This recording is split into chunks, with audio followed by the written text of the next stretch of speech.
so let's go ahead and start. I'd like to open September 10th, 2024, Littleton Conservation Commission at 7:30 via Zoom.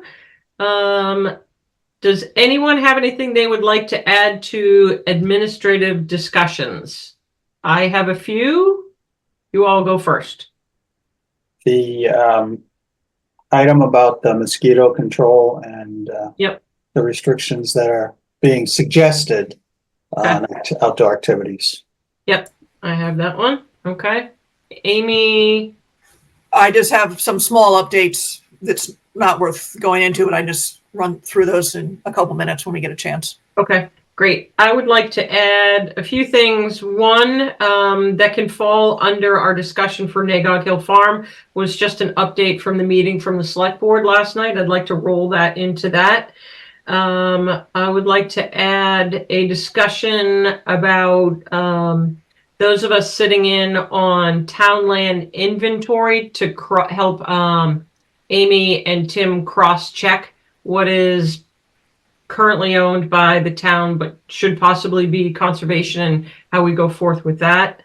And I'd like to have a discussion, if time permits, about reinstituting what we did a very long time ago about having project liaisons for small and for large as well. Anybody have anything else they'd like to add? Do we have anywhere here where we would be talking about the water department well report that was sent out this week? I think they are. They had asked to be continued because they weren't sure when that was coming in. Okay. Right. Yep. And that does warrant discussion for sure. Okay. So without further ado, let's go ahead, approve minutes for August 6th. Does anyone have any omissions or corrections? I have one on page 2 in the first paragraph. It's just grammatical. To allow the water levels to stay drawn down throughout the winter, or is it supposed to be the winters plural? I had a question on that. It was Mr. Barr mentioned that they're going to work with an engineer to allow the water level to stay drawn down throughout the winter, or winters plural. I'll go back and double check. I assume it was plural, but I'd have to listen again just to make sure. Okay. Yep. I didn't know that. That was my only question. Anybody have anything? If not, would someone like to make a motion?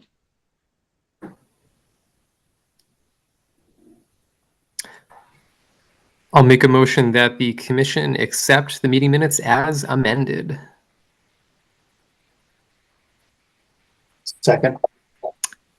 All right, roll call vote. Can you guys hear me now that my camera's off? Yes. Thank you, Andrew. Okay, perfect. All right, roll call vote. Carl. Tom Albergai. Ed. Ed Foltz. Kyle. Aye. Michael. Michael Livingston, aye. Chase. Chase Gerbeck, aye. Sarah. Sarah Sayward, aye. And myself, aye. It's unanimous. Okay, thank you. Glad we're all here. Okay, moving on. August 20th, 2024 draft minutes. Any wishes, changes, anything? I just have one grammatical on page 2 under tree policy. It says, discuss the possibility of payment in lieu of replating. Let's just add it as replanting. You don't want to plate the trees? You never know. Somebody might want when they look at this historic data years from now. Sarah really got her red pen out for these minutes. I did. Gosh. All right. It was your topic too, Chase. You would have thought. All right. Anybody want to make a motion to approve? I move that we approve the August 20th, 2024 minutes. I'll second. Thank All right, you. roll call vote. Carl. Tom Albergai. Ed. Ed Foltz. Kyle. Maxwell, aye. Michael. Michael Livingston, aye. Chase. Chase Gerbeck, aye. Sarah. Sarah Seward, aye.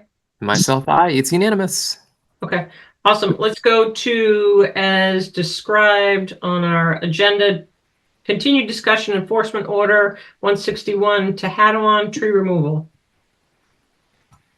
I just let Alex in, so I think she can give you a summary of what she's been up to. Perfect. Thank you, Amy. Yes, I've been working with a landscape architect to determine the placement and specific trees and shrubs to plant within the buffer zone that we talked about. I have a rough draft that I can show to the group today or another time, and I'm waiting on the septic design to be formally approved for the upper component. But since most of the trees were out of that range, I have a plan. So I think what would be helpful is if you could submit that to Amy if you want, or do we, Commission, what would you want to, so that we can all look at that, or do you want to discuss it now? I think, so Alex, what we'd like to do is to kind of digest some of that stuff ahead of time, and where you just kind of dropped it tonight. Yep. If you could make sure there's a plan and where those plantings might be, and we'd like to put you on for the next meeting if that's feasible. Great. I did send it to Amy, but it was, I think, just Friday right before this. Yeah, it was I knew we weren't Thursday going to get it before. in. Yeah. And yes, I can coordinate with her to get on the next meeting. Perfect. That would be great. We appreciate your continuing up on this. Do you have any questions for the commission, or commission have any questions? I don't. I think, talked to Amy separately to go through some details. And I think I'm out of town for the next meeting, but I'll coordinate with her. So. Okay, great. And can I just double check what you said? Are you going for Board of Health approval already, or the plan's just still being? I'd have to check on the septic part. I think it's already going through Board of Health, and he was hoping to have, I didn't get an update for tonight, but he was hoping to have that done this month. And so I think that's well in the works. Is any of the grading or anything in the buffer zone up for the septic system? Potentially a little bit. Yep. So Amy, that's going to be a separate filing? Yes. The whole thing would be one nose and 10 for the septic and the replacement. Okay, Okay. all right, great. Thank you for that. Okay. Anybody else have any questions? Okay, And Sarah, there's a number of people, attendees. I'm not sure who they all are, so I might just make sure as we get into the hearings if there's any comments, or Chase when you're in charge. So. okay. Thank you for people that are listening. We're now discussing 161 Tehadawon. If anybody has any questions, please do so by raising your hand. If not, we'll move on. Okay, thank you. Thanks Thank for you. joining Have a us. good night. Yep, thank you. Continue discussion enforcement order 30 Warren Street, unpermitted construction of a walkway within the buffer zone and work in the rear yard. Amy? Casey wasn't able to make it, but basically Scott Hayes at the end of last week was moving forward on the sort of stormwater piece of things, but didn't have a report yet. And he is trying to get a contractor to do the wetland side of things. So Okay. it's moving ahead, but hasn't broken ground yet. Okay, so in good faith, they're still going forward. Yes. Okay, thank you. Land use permit Hartwell, cross-country team that we discussed at the last meeting. Yeah, so this is so that the cross-country team who usually runs in Prouty can use Hartwell for their practice runs, not meets. And Prouty is still closed. I think they're getting close, but not real close. So would like to make the land use permit an official vote. Okay. Do we have someone that would like to make that motion to approve? And if I could also say, if you're agreeable, include in that improvement that I can extend it if Prouty remains closed past the 15th. Sounds good. I'll make a motion that the commission issue a land use permit to the Littleton High School cross-country track team for the Hartwell property, with the caveat that Amy would be able to extend the permits. Do we want to say like for an extra month at a time as needed? Yeah, because they're close, but yeah, a month at a time sounds good. Perfect. Do we have a second? Second, All right. Roll call votes. Carl, Tom Alberg, aye. Ed, Ed Foltz, aye. Kyle, Kyle Maxwell, aye. Michael, Michael Livingston, aye. Chase, Chase Gerbig, aye. Sarah, Sarah Seward, aye. and myself, I. It's unanimous. Thank you. Next, request for partial certificate of compliance, 93 Mattawanaki Trail, Mass DEP 204-0962, Benthic Mac project. Anyone here for that? No, they're basically that particular 93 Manawanaki, they're selling the property, and the new owners are not going to continue with the benthic mat.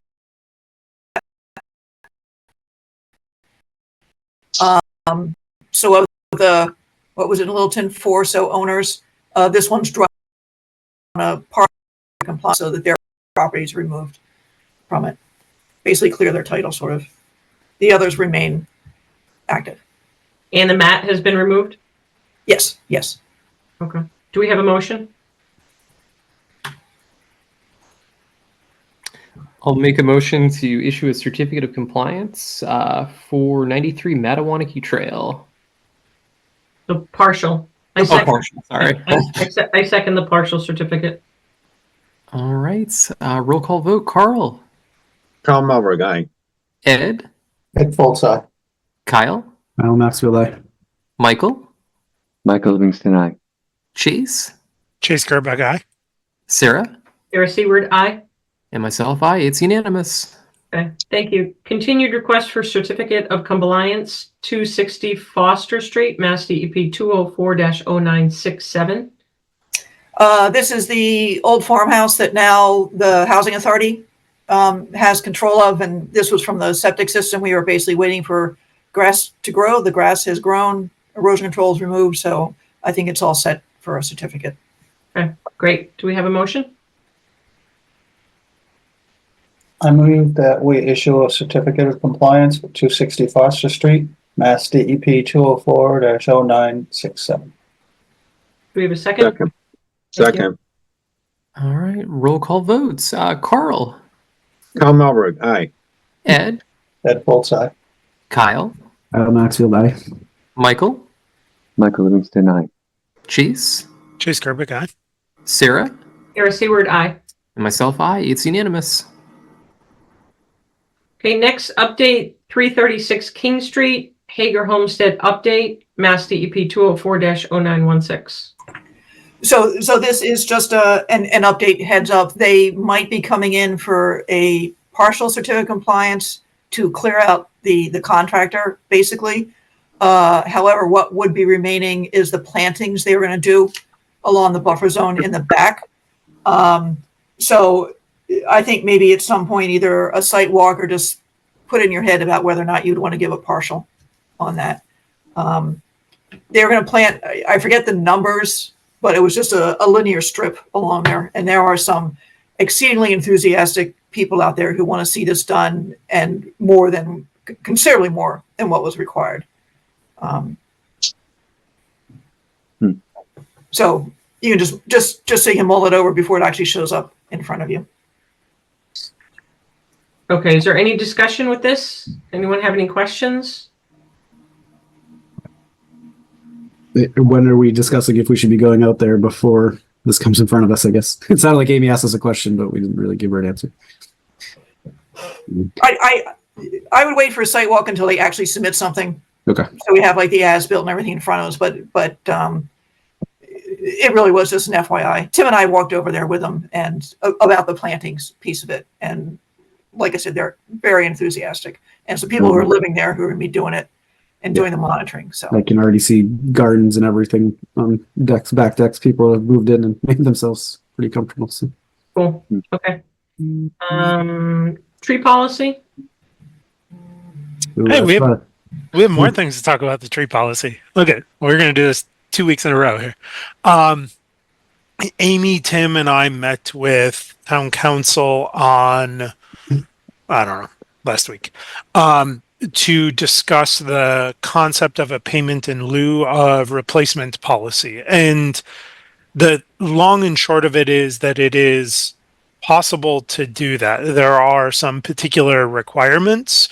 There are particularly around the value of it, whether it's a tax or a fee, some sort of very important nuance to make sure it's legal. But at the end of the day, it is not something that we are, let's say, legally prohibited from doing. We don't have to do it, though. It's simply a matter of whether or not we think that's an important part of the tree policy. So that's number one. We'll circle back to that in a second. Number two is on that call was Matt Cahill from the Shade Tree Committee. And We've used that meeting to sort of help Matt and the Shade Tree Committee move forward their town bylaw regarding shade trees. And I believe, Amy, maybe you could give us an update, but I believe they're going to be on in front of the select board at the next regularly scheduled select board meeting to discuss that shade tree policy, or I'm sorry, shade tree bylaw. Bylaw, yeah, okay. Yes, yeah, I'm not 100% sure. I believe they were invited. Whether or not they feel ready or not, I don't know if they've responded to that. Because Can we not- just quickly, the select board also had, as a placeholder for a warrant article, they mentioned your policy also. And I'm just taking a wild guess here that our policy is not going to be ready for No, not for the fall next town meeting, No, but no, okay. No. Didn't want to speak for you. Well, and on top of that, it's not obvious to me that aside from potentially the payment in lieu of policy, which would have a funding component, if that wasn't present, I'm not sure any of our policy would need to go before town meeting. Right, because it's policy, not bylaw for us. Correct. However, if there is a funding component, it may require some bylaw, and there's some questions that would still need to be resolved around whether or not the funds from a payment in lieu of policy go into the general fund or whether they go into a revolving fund. And that will have some implications regarding bylaw. If it were to go into the general fund, we could, let's say, loosely keep track of it, but it doesn't go into a specific, purpose. If it goes into a revolving fund, there are some additional hoops and hurdles that we have to jump through, but it also allows us to control the resources and make sure that the purpose of the tree replacement funds, that is protection of resource areas, is under our sort of more direct control. Curious, Chase, can you direct funds potentially into, say, the Shade Tree Committee? I think we could. I will tell you that I'm not sure that's a great idea. Okay, I was just curious. I think we could do that. I believe that would require still a bylaw to do that. Here's why I'm not crazy about that idea, but I'm happy to be overruled. The Shade Tree Committee is really looking at the aesthetic and sort of species diversity relevant to what you see, right? The visible roadways, things like that, whereas our interests are going to be much more in the ecological significance. Okay, thank you for that clarity. Okay. I assume, Sarah, that your question was not directed specifically to Shade Tree, but if there were somewhere that we wanted to redirect the funds, could we do so? Or were you really specifically referring to Shade Tree? Yeah, it was specific to Shade Tree because I'm not aware of other Sure. places we could that is specifically to trees, but I certainly follow and carry the same sentiment for Chase's comments that I think it's wise not to put the money there. I agree. See Can I if say we- something real quick? Amber, I can't seem to promote Greg Hockmuth, who's on next.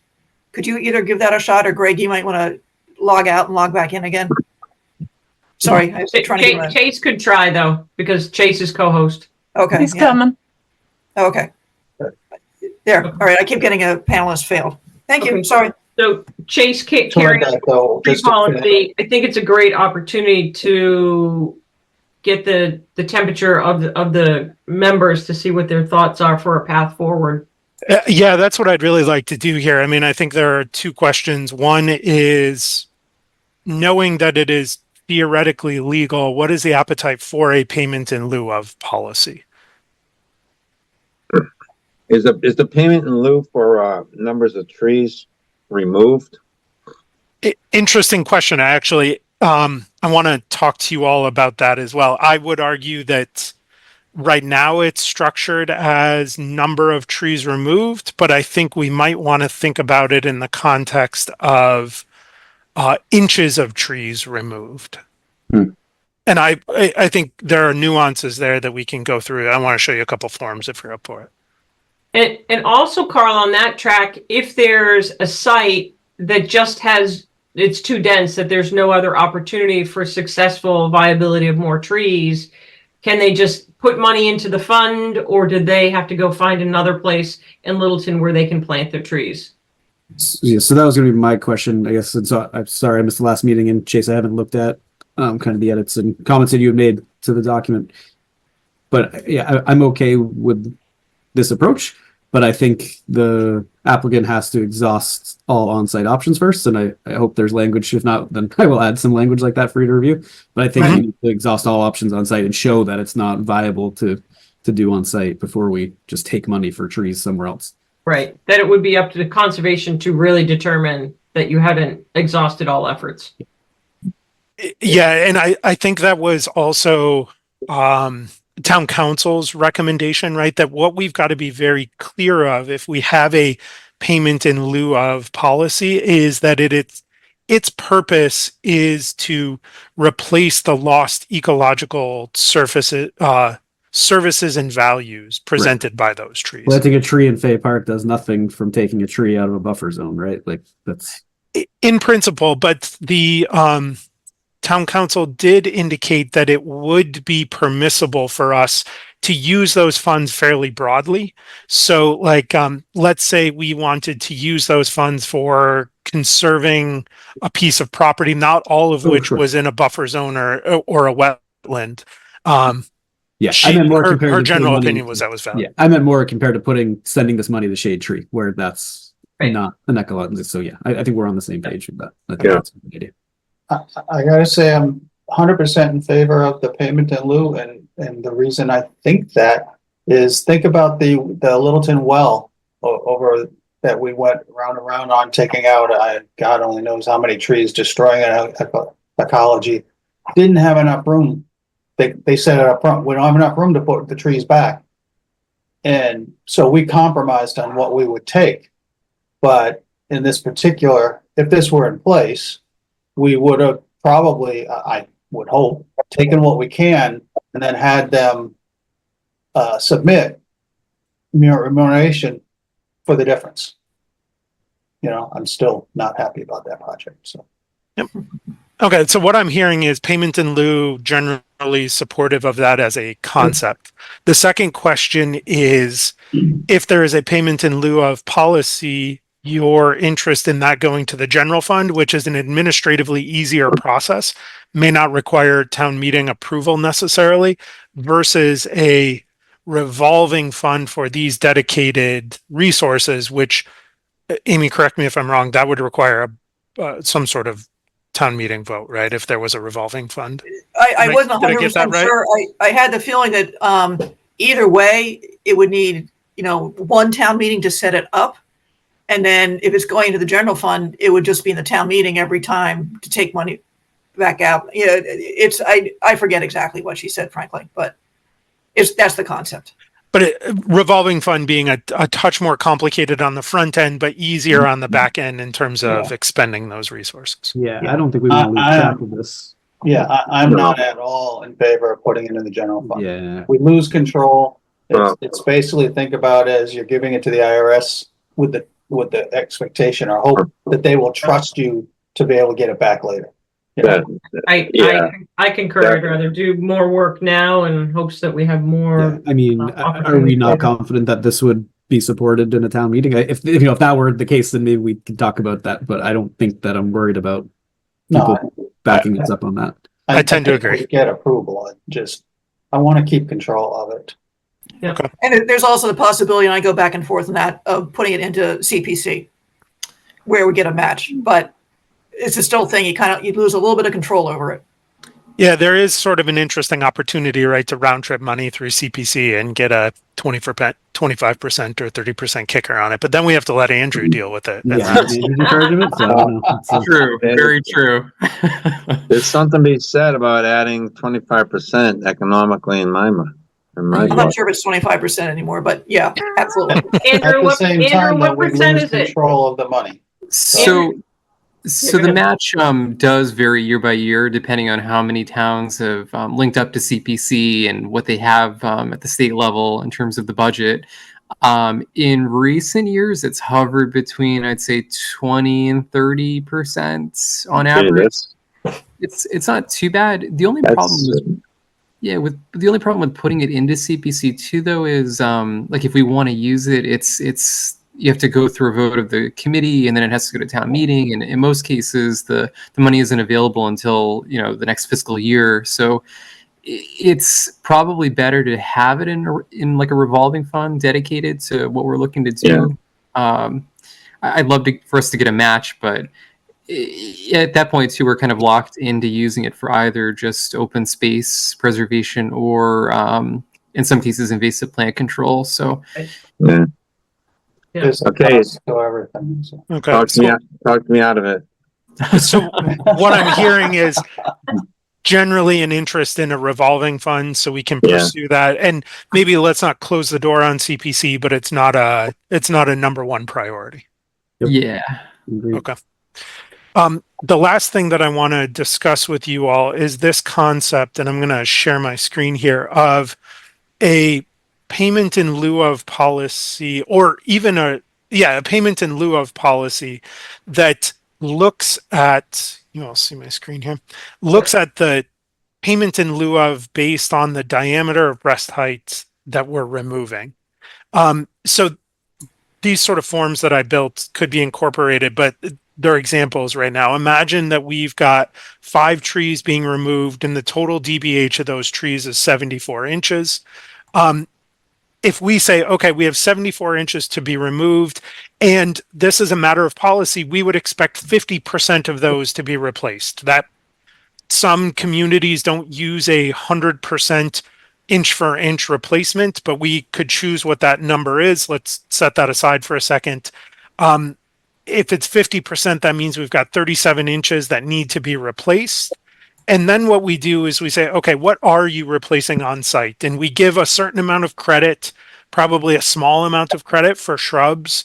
And then we look at the trees that are going to be replaced, and we look at the total diameter of those that's being replaced, compare it to what they were required to replace.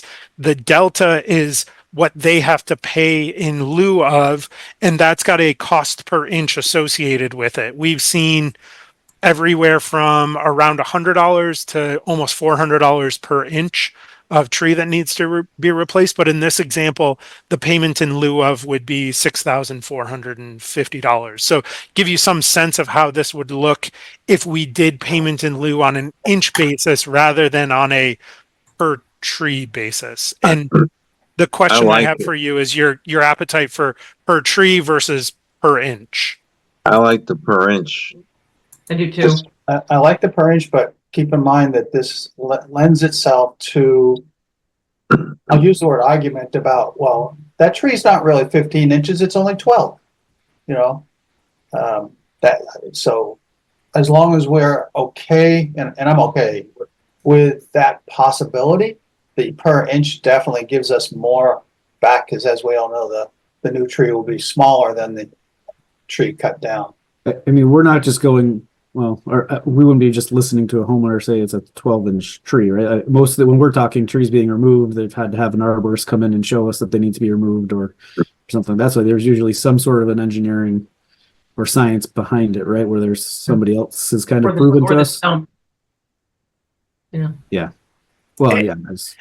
I don't want to get into what he said, she said, like we measured 12 inches and like, Oh, yeah.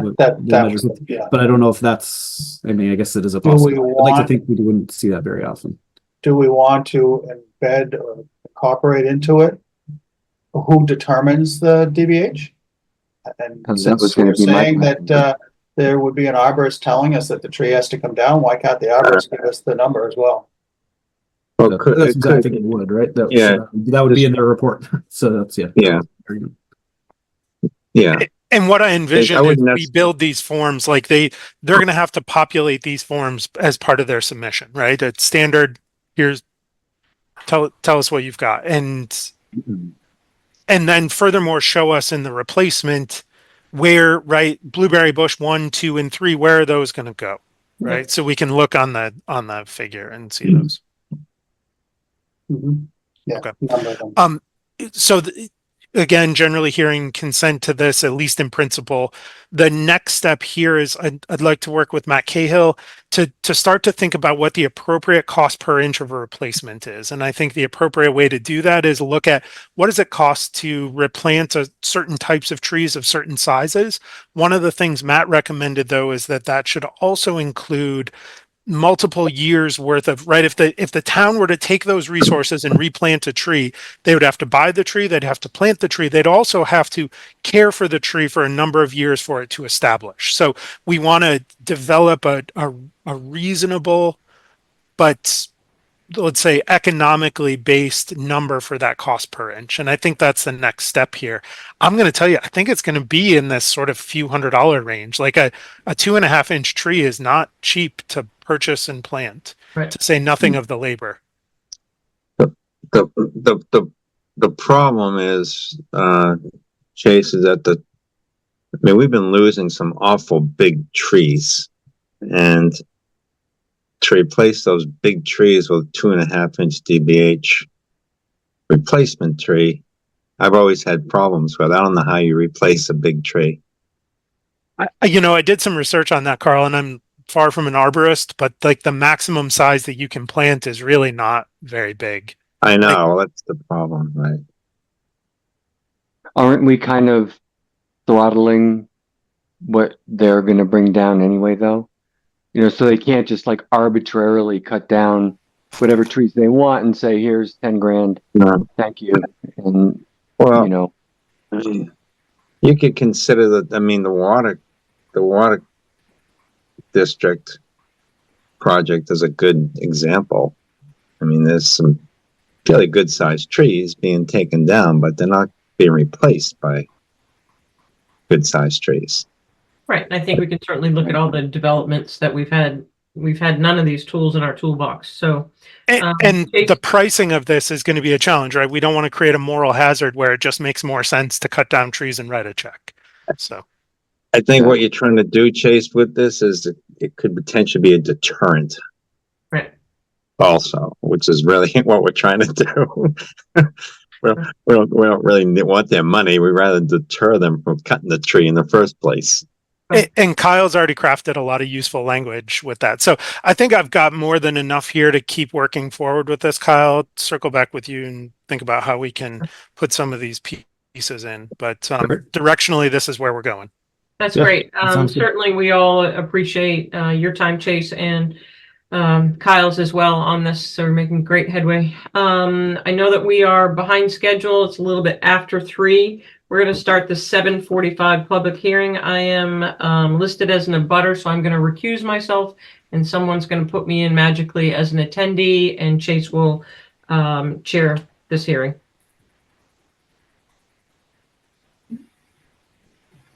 There she Very goes. good. There she goes. So we're gonna, Amy, do we have a Mass DEP number on this NRED yet? No. No. Okay. So we're going to open up this public hearing for 550 Newtown Road. Amy, do you want to give us a little bit of background on it first, and then we'll ask the applicant to describe what they're proposing, and then I think start to get into the scope of the NRED. Sure. Yeah, just quickly. So this is just for the wetland resource area approval. It's got nothing to do with what's being built. They had a plan in front of the planning board for the self-storage building that's up at the top of the hill. And I went out there and looked, and it looked like some of their work was going to be in the 100-foot buffer zone, and I didn't 100% approve of that line. That was maybe last year. I don't know. So I had said, before I can write off on the planning board, I need a better idea on the wetland delineation, which is what Epsilon has done and what Greg is here to talk about. Okay, very good. I also understand that there may be some members of the public who want to comment on this. Just for those who do want to comment, what we're going to do is we're going to give Greg from Epsilon an opportunity to describe the project. And then the commission will discuss it. And at that time, we'll also open it up for public comment. So Greg, if you're able to jump on and share your screen and sort of orient us to what's going on, that would be very helpful. Sure, I'd be happy to. Thank you. For the record, Greg Hockmuth from Epsilon Associates. We were hired by the applicant of 550 Newtown Road to delineate portion of the resource areas on the subject parcel. And I should start out by saying that it's a 40-acre parcel and we're only looking at a small area. And I'll share my screen in a minute here. And oh, it looks like it's disabled. Let me see if I can elevate you here, Greg. Right. Okay, you should be able to share now, Greg.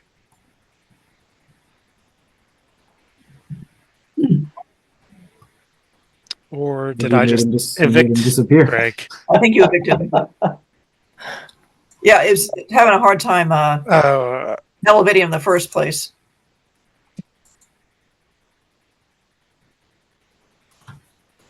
See if he makes it this time.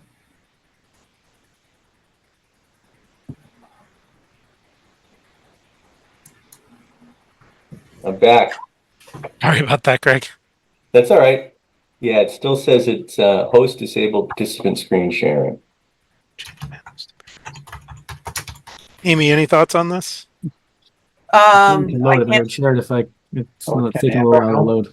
yeah, I'm trying to get to the town website so I can see if I can share it. Yeah, it's I know sometimes you can make someone a co-host. I don't know if that's an option.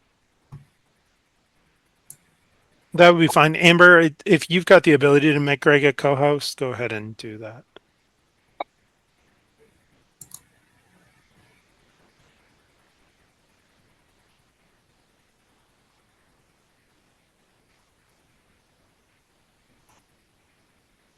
You should be able to do it now. Let me try that. Yeah, perfect. Thank you.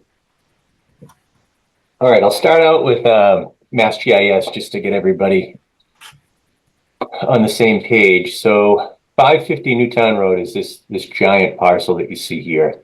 It borders on Fort Pond. It's got the giant building out front that Amy was just referring to. The area that we're looking at is the edge of the BVW in this general location that sheds a buffer up towards the existing building.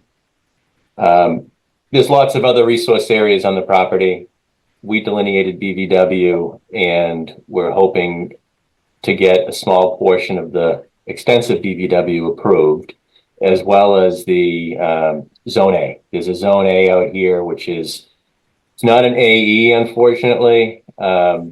This is the rough location of it. There's no elevation. So Merrimack Engineering put the ANRAD plan together and they showed the graphic depiction of the Zone A, which is well within the BVW. It doesn't really come into play, but we did want to get that approved as part of this project. I can share the ANRAD plan. Can everybody see that? Right now we've got the GIS up still. Oh, okay. It's probably just taking a sec here. Let me stop share and then I'll try sharing. Yeah, sometimes you have to unshare and share again. Okay, All right. Everybody's got that? yes. Yes. All right, so you can see Fort Pond is way on the right here. That graphic depiction of the Zone A is this line that we've shaded in blue. And then the green, which I'll zoom in a minute, is the edge of BVW, and the yellow is the 100-foot buffer.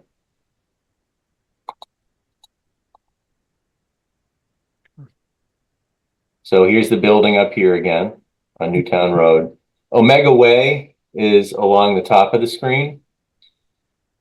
It's really, the BVW, we found a lot of altered soils. I don't know the history out here. There's a lot of strange linear features in the BVW itself. They almost look like mosquito ditches. We did find some historic fill, which was very, very old. There were, 18-inch trees growing out of it. But nothing along the wetland edge out here until you got Plan South seemed natural. It looked like that area was worked over and filled, and I'd love to know the history, but you can see where the existing leaching facility is for the building. That's shown up here, and it just clips the buffer zone. I did find some old flags. They looked very old. But this is the general location that we're asking the commission to review our resource area boundaries. I do want to point out that there is a perennial stream.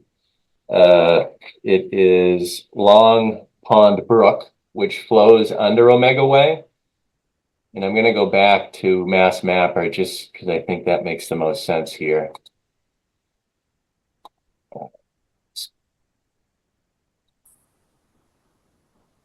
So I'm going to freeze the FEMA layer. These are those linear features I was just describing. They don't look very natural. Then they converge into a single channel and then eventually flow towards Fort Pond. This stream that you see here is the stream that's called Long Pond Brook on the USGS map. It is shown as perennial. There's no argument being made that it's not. I'm sure it is.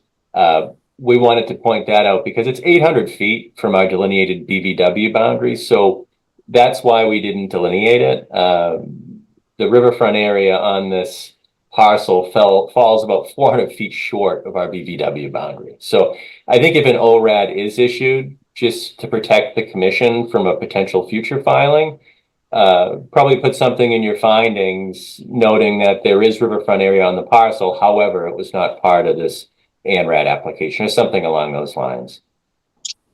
And Greg, one question real quick. Those sort of linear features, what they drain into, are you considering that to throw off a riverfront area as well, or is that not? So good question. Good question. And I can't take all the credit for this. Amy let me know that there was some questions about some of the other streams on the parcel. So we did do a little research. There's two other tributaries that flow into this parcel, one of which is the convergence of these three linear channels. These three linear channels don't show on stream stats. However, there was a digitized center line for this reach here. So I clicked my delineation point close to Weld Pond and let stream stats calculate the watershed. And it had a 0.05 square mile watershed. So not even close to the 0.5 that would be needed, let alone the 1. So it's a very small watershed contributing to this point. There's another stream that comes in from, I believe it's known as Doleful Pond. And that it's tough to see on here. But I'm going to put on the linear feature figure. And you can see, I think this is Doleful Pond up here on the left. And you can see there's a shadow above this blue line that DEP has. I imagine that's the stream. We were able to run stream stats on that as well. It did have a digitized center line. That had a 0.14 square mile watershed. So still far less of what would be required for it to be deemed perennial. But we did want to point that out. So there's no riverfront area associated with that stream. Or this other stream that's close to our delineation line. But we didn't bother running it on Long Pond Brook because we assume it's well over a half square mile, probably well over a mile. The BVW boundary itself, I'm going to go back to our plan. Sorry for all the bouncing around. Did you want to see the stream stats that we have? I can pull up those watersheds if you want to see them. I think that may be a component that you should include in your filing if it's not already there, Greg. I'm not sure I saw it, but I'm not sure. Yep, we can include that. I won't bother pulling them up tonight, but we'll include that since we don't have a file number yet. Yeah, and I would anticipate, Greg, even if you did have a file number, that we probably wouldn't close tonight in any case. Sure. Yep, so this fast forward back to this plan. And that stream we were talking about that comes down from Doleful it's somewhere over here. And then those three linear features are up in this general area. And this little finger that you see coming out of Fort Pond is the convergence of those streams. They flow in here. And then the perennial stream is down in this location, Long Pond Brook. So I mean, I'd be happy to answer any questions the commission might have. I know I just said a lot. I did get some calls from at least 2 abutters. They were curious about what we did here, why they were receiving a notice. I explained that this was the first step, getting the resource areas approved. I don't know what the filing is or the plans are for this property down the road, but I did share with them that this is usually the first step of something, and that if something is proposed, that they would be notified as they were before, if a notice of intent is filed. I think that is an important reminder here, Greg, right? That as an ANRAD, we're only looking at the resource area delineation. The subsequent disposition of this property is not up for consideration currently. What are we being asked to do? I'm a little confused. Just, Ed, the real question is our approval of the resource area delineations. And really what the purpose of that is to get everyone to agree on what the resource area delineations are, to then allow the property owner to do with the resource areas delineations as they will going forward. Amy, have you had a chance to go look at this line? I looked at the old line, or maybe the middle old line, before Epsilon got out there, and I had some questions about it. At which point Epsilon reflagged it all. So I've seen pieces of it. I got to tell you, in the middle of it, it's like a lot of rose bushes. It's So not fun it's- moving around.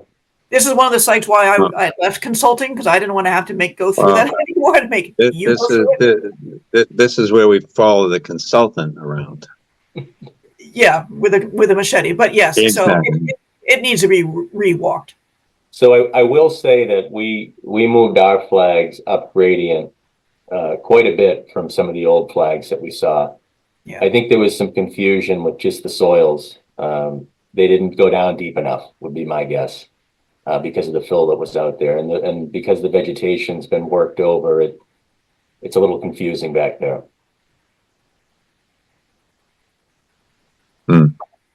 So this is the first step toward they're putting some kind of plan together for some use of that property so that they know where the 100-foot buffer and the 50-foot buffer and any other important wetlands reside. Okay. And they potentially could be entirely outside our jurisdiction, depending on what they end up developing, but that's down the road. Yeah, well, it's a big old building there. So. I know there were some members of the public who had some comments and concerns here. Amy, I don't know if you want to hazard a guess at sort of characterizing their concerns, or if you'd prefer to just let the members of the public who do have concerns. I think if they want to express them. raise their hand, I can let them speak. I haven't seen anything, I think I saw something from somebody come through my email just now, but I haven't read any of that. Yeah, I'm going to let John in to comment on this, as long as. Hey, can you hear me? Yes, we can, John. So yeah, my name is John Lewis. My wife Amy Tyler Lewis. We're at 3 Omega Way. So we're located in the top left-hand corner of the picture that I forgot what you called it. The last picture we looked at. So the last plot of land. We purchased the house 20 years ago in 2004. And when we purchased the land, we were not inside the 100-foot buffer zone. And I see with this new drawing that we now have the 100-foot buffer zone across sort of the bottom of our property quite significantly. And we have some mature maple trees and some dying ash trees in that area. And we also have an earth bank, quite a considerable pitch on that, which we try and maintain. And we do use the bottom area. For example, I have my apiary there. When we purchased the property, we were not in the buffer zone. Now this looks like we're in the 100-foot buffer zone. When I look at your map, it looks like that you have counted the catchment basement. So there's a man-made catchment basement below us, and that's been counted as wetlands. And I think that's why the line has moved. So what we see happen is that all the runoff off the roof and off the hard surface, the hardscape, like the parking area, it runs directly out of a couple of drains, one of which runs across our neighbours, the Ryan's property. It runs straight down ours and into that catchment area, which is why it's wet, because it's always receiving that, water fill. That's all why it's wet. So it's a man-made catchment. It's not a wetlands. And so that's quite a significant change to our property. Would you like me to respond to that, or? Yeah. Oh, I'm Yeah, asking- Greg, if you don't mind, yeah, I think if you don't mind to respond, Sure. So when you purchased the property in 2004, I wasn't there in 2004. I don't know what it looked like in 2004, but what I can tell you is today it's definitely a jurisdictional wetland resource area without question. And it is contiguous with the larger BVW system that's further southeast. Perhaps there's been beaver activity, I don't know, but it's definitely connected to the larger resource area today.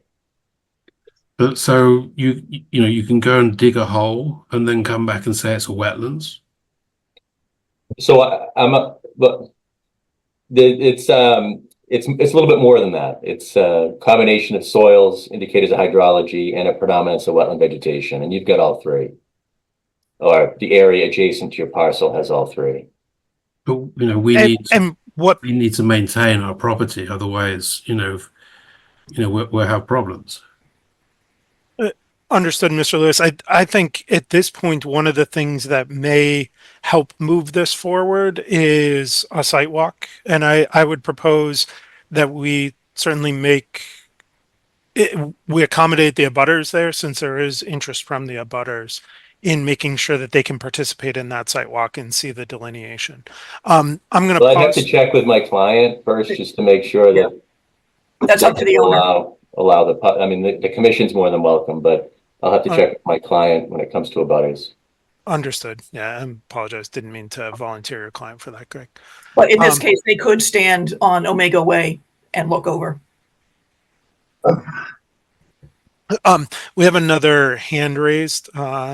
Ms. Tarlo Lewis, I'm going to allow you to speak here.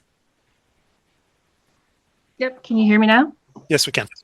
Yeah. So I really think it's important for your client to come and see it, because they have been damaging our property and the Ryan's property since both our houses have been here, and they have been unresponsive to dealing with the drainage issue. Their snowplow pushes trash down the hill. Their landscapers blow trash down the hill. Their customers throw trash down the hill. And the other day I went and picked up the trash and brought it back to them, and was not, that didn't go well. And, you moved our flags, and you're wrong. So you need to go back and redo the work. First of all, There's a man-made catchment. Let's pause for a second. Ms. Tarlo Lewis, your comments really should be directed at the commission, not at the applicant. We're certainly happy to hear what you have to say, but I think we need to keep the balance here. Comments really need to come through us. Yeah. So, that's what I get to say. What is your address? I'm just trying to determine where you were. So my husband had told you it was 3 Omega Way. Oh, okay. I wasn't aware you were. You guys are on two different phones or computers. I'd like to keep going through the public comment here. I'm not sure who is up first, Mr. Howe or Mr. Ryan. Mr. Howe, you are on top, so I'll allow you to join and speak and give us your comments as well.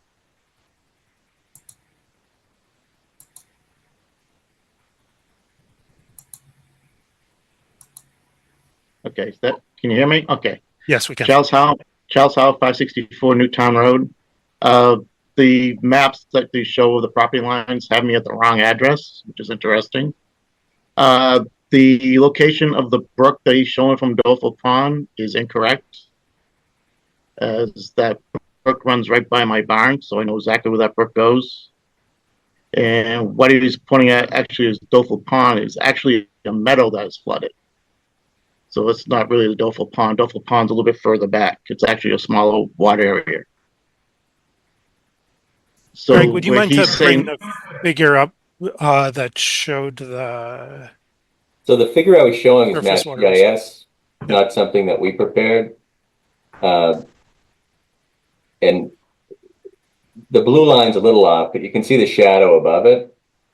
I believe that's the stream. yeah, the stream comes down, but then it flows over and goes in. So it's not really down. When you showed it on the other map, we had showed the ponds, the Dofel Pond area. So it was the map that showed like the water itself. Yeah, so that plan doesn't capture the stream because it's too far away. But if it did Right. have a riverfront area associated with that 200-foot riverfront area, may have extended onto our parcel, which is why I thought I should point it out. Oh, it extends on the parcel and goes all the way down to Fort Pond. That brook feeds Fort Pond.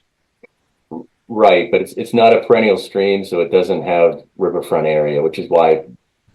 What is a perennial stream? Amy, would you mind to describe a perennial stream for us? I bet Greg can do an even better job because he did the stream stats most recently. Okay. Yeah, so a stream shown as perennial. Well, a perennial stream is a stream that flows year round.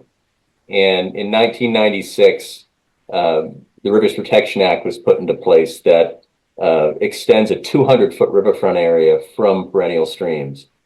The definition of a perennial stream is a stream that's shown as perennial on the current USGS map, or a stream that's shown as intermittent or not shown at all, that has a watershed size, according to stream stats, of 1 square mile or more, or an intermittent stream not shown, a stream shown as intermittent, or a stream not shown at all that has a half square mile watershed with certain other caveats can also be deemed perennial. In order to run Stream Stats, which is a program that you can click on any point along a digitized channel, that will tell you the contributing watershed to that point of the stream. We were able to do that on both these streams because they did have digitized center lines, which was good news, but they didn't even come close to the 1 square mile or half square mile. One was 0.05 square miles, and this one that we're looking at right here was 0.14 square miles. I'll be submitting all that data to the commission, which will be available to the public if abutters want to take a peek at that. Okay, because this stream does run year round. It's also fed by catch basins too. Yeah, Mr. Howe, there's two elements of the definition, the running continuously and the size of the catchment that factor into this. And in this scenario, even though it runs year long, the size of the catchment that drains to it means that although it runs year long, at least according to the applicant, and I think we still need to take a look at this to confirm, it's not regulated with respect to the riverfront area. I It can't looks say like no. there was a house that was developed here at 562 Newtown Road that looks fairly new. Was this stream Yes. looked at for that filing at all? That was an A&R, along with there's also 2 other A&Rs in that area too. So I don't know. But how they both got notices of intent, orders and conditions. And that was considered intermittent. Okay. But they also included in your property that you're showing your 40 acres in is 2 A&R properties that they had already put through. They did 3 A&R properties in that area through the planning board. But understand here, one thing to keep in mind here, Mr. Howe, is that even if it is an A&R property, as far as zoning and the planning board is concerned, the Wetland Protection Act still can have jurisdictional resource areas. Right, I'm just saying that also goes down the bottom to where their area at. My other concern is, right now, I know they showed the septic system area. That has been deemed not useful, so they're actually not even running on their septic. They're running on porta toilets. So I'm not sure if this buffer land area is for their septic system or what the purpose of doing this is. To be perfectly honest, Mr. Howe, I'm not sure we know, but in the filing that they've made, all they're looking for the commission to determine right now is the delineation of the jurisdictional areas. To the extent that they do something in the future, let's say a new septic system, that would come through a different filing, a notice of intent, presuming that there are jurisdictional resource areas involved. Okay. Does the slope area feeding into this wet area have any concern for the commission? It does, to the extent that the 100-foot buffer is, and again, I'm taking the applicant's word for it right now. We would like to look at this in the field, I imagine. The Conservation Commission's jurisdiction here would extend 100 feet off of the edge of the bordering vegetated wetland. It would also extend 200 feet off of a riverfront area if there was a perennial stream that had a qualifying riverfront area. But at least according to the applicant, and we'll confirm this, there isn't currently. So although we may be concerned for lots of reasons from a, let's say from a legal or jurisdictional perspective, we are not allowed to be concerned at 101 feet, but we will be concerned at 100 feet. Right. Potential seepage in a slope could have ramifications. Because of what we're being asked to do here, without any idea of what future construction, I think we need to be very, very careful, because it almost feels like we're asking you to approve these lines, and now we'll come back with a plan that you can't question the lines because you already approved them. I understand why that's being done, because it's difficult to make a plan if you don't know where you can build. But this is very uncomfortable. And that's exactly the reason for doing an ANRAD, is so that they can plan with certainty that we have approved the line. It's only good for 3 years, but that's what it's there for. No, I understand. It's a little unnerving. And Ed, I mean, we've certainly had applicants come before us who have looked for an ANRAD. We've agreed on the line, and then they've very judiciously stayed just a hair outside of that line. I'd like to pause our commission comments for a second. Mr. Ryan, you have your hand up. I'm going to let you express your comments here. Thank you. Yeah, this is Dominic Ryan. We live next door to John and Amy Lewis on 544 Newtown Road at the corner of Newtown and Omega. I'd have sort of 2 points. One is an observation and maybe the other is a question. The point was raised a few minutes ago about having abutters be able to stand on Omega Way to watch the line. That's really not possible unless you cut down all the trees to be able to see where the line is. So that's not going to work, and yet we as abutters are going to have a very strong vested interest in agreeing with what that line is at the end of the day. So I would ask you to implore the owner to make it possible for the abutters to jointly walk the line when this thing is evaluated. The second is maybe a clarification question. As John was pointing out earlier, when his property was purchased, there was no notion of it being part of a wetland zone. So the question is, if man-made activity happens, that now appears to be, you can now modify what the original land was based on man-made activity. Is that what I'm hearing? It's more complicated than that, but yes, there are circumstances in which man-made activity, particularly unpermitted man-made activity that happened long ago, has contributed to wetlands as we delineate them today. There are very clear provisions in the Wetland Protection Act for excluding things like stormwater structures that are constructed today that may have wetland characteristics, but are not themselves defined as wetlands. But those are those are typically more modern and they're typically well documented to that extent. So then the drainage that comes off of the parking area in the storage place is a drainage space. And I don't know when that might have first been constructed, but I don't think it was in the 1800s. So how old does commercial constructed drainage facility have to be? Well, to be clear, Mr. Ryan, simply receiving runoff does not mean that it's not a wetland. Like we have a lot of projects that we permit where there is runoff from a developed project to a wetland. And even though it is runoff coming off of let's say a paved surface, that doesn't mean that the receiving wetland is no longer a wetland. All right, I'll stop here. Thank you.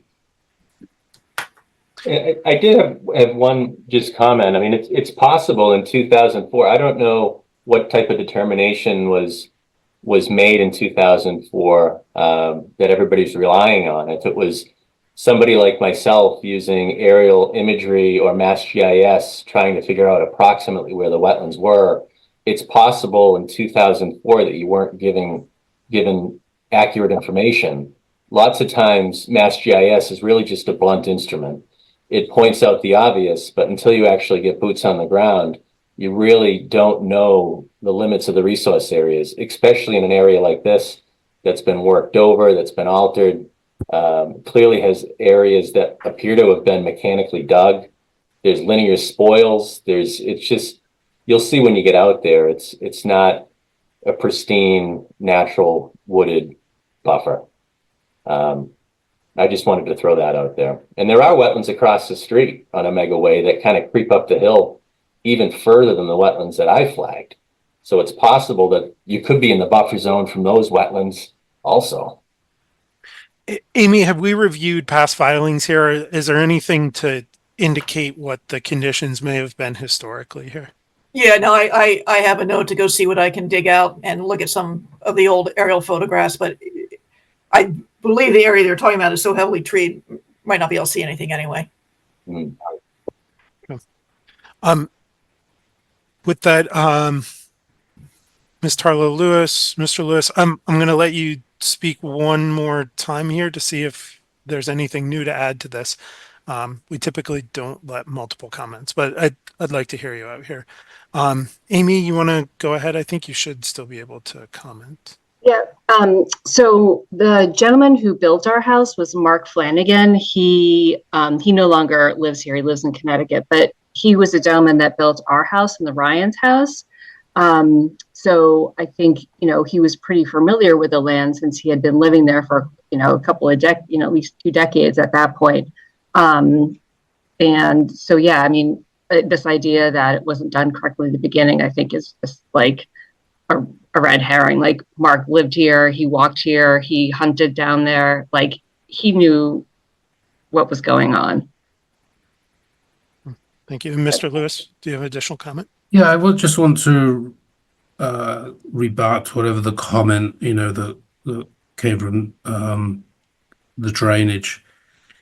To be very specific here, it is drainage into a catchment area. It is not into the original wetlands. It is clearly, and I know it's hard to see because there's a lot of history down there. I'm very curious about it. But it's very clearly a man-made catchment area. You can see it. And on our original house plans, we could see that drawn.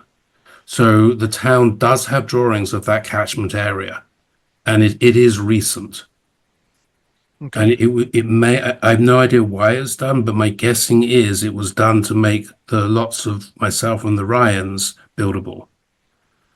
Understood. And to be clear here, Mr. Lewis, what we are going to look towards are historic wetland delineations associated with this property, not necessarily just builder grade drawings that show general wet areas or something like that. But I think these were town drawings. Understood. Not all town drawings actually include wetland delineations, but we will get to the bottom of that to understand what was there. to the extent that they are wetland delineations, I think that could help us resolve some of this, but we're just going to speculate on it Yeah. until we can look at it. And just also, there are additional culverts under Omega Way. It's not just that one stream that allows water to pass from one side of Omega Way to the other. Very good. Thank you. We will take these public comments into consideration. I think Amy's got a little bit of homework to do. I think along those lines, we would also, Greg, like to set up a site walk with you. And I will reach out to the owners and I'll let Amy know what they tell me about the public being welcome. And I'll also relay to them that there's been some observed trash debris. Tell their plows to be careful. Everything that was mentioned tonight, I'll put them on alert that the abutters aren't happy. And along those lines, Greg, to the extent that there's information that the public has given you today, I'd like to understand that feedback and to make sure you've at least considered it in your analysis. But I'd like you to think about the comments, and this meeting will be recorded so you can go through and make sure all of the different details are accounted for in your plan. If that doesn't change your plan, that's okay, but I want to know it's been accounted for. Understood. In terms of setting up a site walk, members of the commission, you guys want to start to throw some dates out here? What might work for you all? How long do you think it will take? Probably. Surveyors have been through there cutting down the rose bushes. I will also point out that I will be gone, what is it, like the 19th to the October 4th or something like that. Okay. I think we very much want you there, Amy. So Yeah. what do we think of like next week, 16, 17, something like that? It's the end of the day after 5, I can make that. Starting to get dark kind of early. Work is still work. Define, give me a time that can work for you and let's work off of that. For me? Yeah. Anything after 5. Anything after 5. Okay. Yeah. Would Tuesday oh wait, sorry, I take that back. Would Wednesday the 18th at 5:15 work for anybody? I do think it's probably going to get a little too dark too quick, but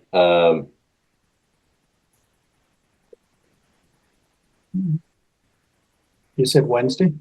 Yeah. Well, I'll be hopefully in Maine. If the balloon company cancels, I can make it, but Yeah, I can't do the 18th either.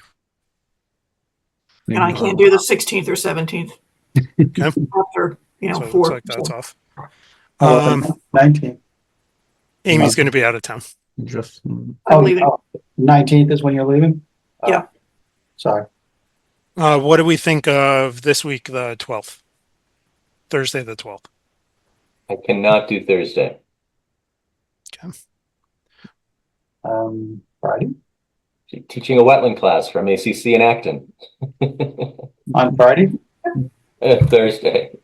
Yeah, so what about Friday the 13th? I can't do Friday. Okay. Probably just as well being the 13th and all. I could do the weekend, but I don't know if anyone's interested in that. I could certainly do Saturday morning or something. Yeah, I can do that too. I cannot make the weekend, but if you got enough, just go for it. Greg, would this Saturday morning give you sufficient time to discuss with your client the possibility of allowing members of the public to join us? So unfortunately, Saturday morning does not work for me. Okay. We're running out of days here. You could just move it into October after Amy gets back. Yeah. What days when do you come back, Amy? I'll be back Monday, October 7th. is Right now, morning those or days middle are of the day out of the option out of the Tuesday. question too for folks, or you're only talking after 5 o'clock? I can probably go at that point because it is getting dark, closer to 4 o'clock. I can't do Monday the 7th, but most of the rest of the week looks open. It's looking like end of the days though. I really don't want to let this go all the way to mid-October. No, And it looks like evenings are generally not going to work. So let's try this then. Could we do the middle of the day on Monday the 16th or Monday the 17th? Or I'm sorry, Tuesday the 17th at, let's say, 1 p.m. Ed, I realize that's a difficulty for you. Let's see if we can get other yep, understood. 1 p.m. on the 16th or 17th. Both those work for me. Me too. I could probably make that work, Chase. Yeah, I can make middle of the day work. Amy, you're kind of the star of the show here from our perspective. Monday I could do, we're talking 1 o'clock. Tuesday would be a little tough. And Wednesday, I could do Monday and Wednesday pretty easily. Then let's set it for Monday the 16th at 1 p.m. Perfect. The best spot to meet would be right behind the large building. I've got a black truck. I'll get there a little early. And I'll reach out to the owners tomorrow and I'll let Amy know what I find out. Okay. Appreciate it. And your flags are all pretty fresh, so they should still be up there. They should be, but I'll get out there before Monday just to make sure they are. Thank you. Amy, I think it might be helpful too if you're able to reach out to some of the folks who have commented. I think we've got some emails from folks. It may be helpful for us, understanding that the applicant may not be able to, but to be able to go on their property and take a look. Would you mind to circle back up with them just to see if we could potentially understand sort of how their properties fit together with this? What I have the Lewis's email actually, but I don't have Mr. Howe, Mr. Ryan. So maybe if they could just send me an email, then I'll know who is interested in tracking the site walk piece of it. And that all depends on the owner of the property allowing, which Greg, you were going to find out, right? I guess, yep. Yeah. Okay. Where did you say to park it? Just go into the regular parking lot where they store the boats and stuff? Yeah, right behind the building at 550 Newtown. You can drive right around back. Ah, okay. Never been to the back of the building. Okay, I think we have to move on. We've, I think, well overstayed our welcome on this. So 16th at 1 p.m. We'll plan on doing that, and there's some follow-up items. Very Do good. I have to request a continuance or do you? I would like you to request a continuance. I'd like to request a continuance to the next meeting, please. September 24th. Thank you.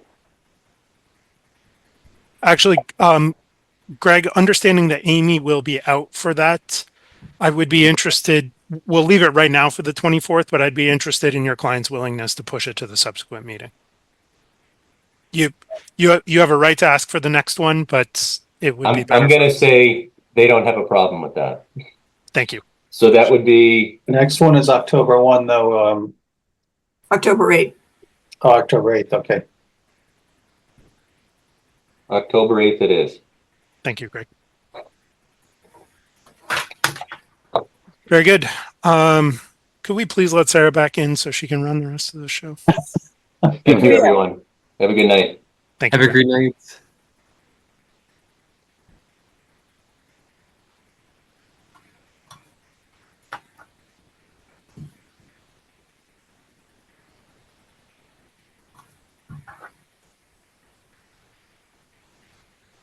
I think we might need to elevate. There we go. There's Got it. Sarah. Oh, that was long. Okay. I see we're just flying right along. Yep. Okay. It's 8:48. Let's go ahead and we have a continued discussion, which was posted for 8 o'clock enforcement order, 15 Powers Road. Amy, update on that? Mr. McGahan is here on phone, so he should be able to talk. And he did just send over a plan, which I'm having a hard time sharing. Okay, let's move him over first. He's just on a phone, so I can't move him over. Oh, but got it. Okay. He can talk, but he's got no video. Okay.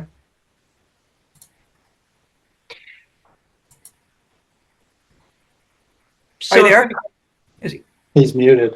There we go. Hello.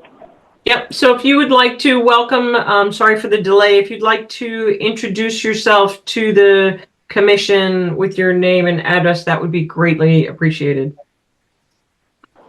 Okay, John McGagan, 15 Powers Road. Okay, thank you for joining us, John. John, Amy just said that you had sent in a plan or something that she's trying to share with us. I will have to say that we do, as a point of order, ask that everything be submitted the Thursday prior to the meetings on Tuesday so that we can review them and digest them. But I believe she's trying to post Okay, I'm those sorry. I now. wasn't While aware of we're that. waiting, John, would you please like to tell us ahead of time what we're going to see? Okay. It shows kind of just a depiction of the backyard, and I'd like to just finish the backyard that you guys, I was called the parking lot. I'd like to just finish it with grass, so it's clearly not a parking lot.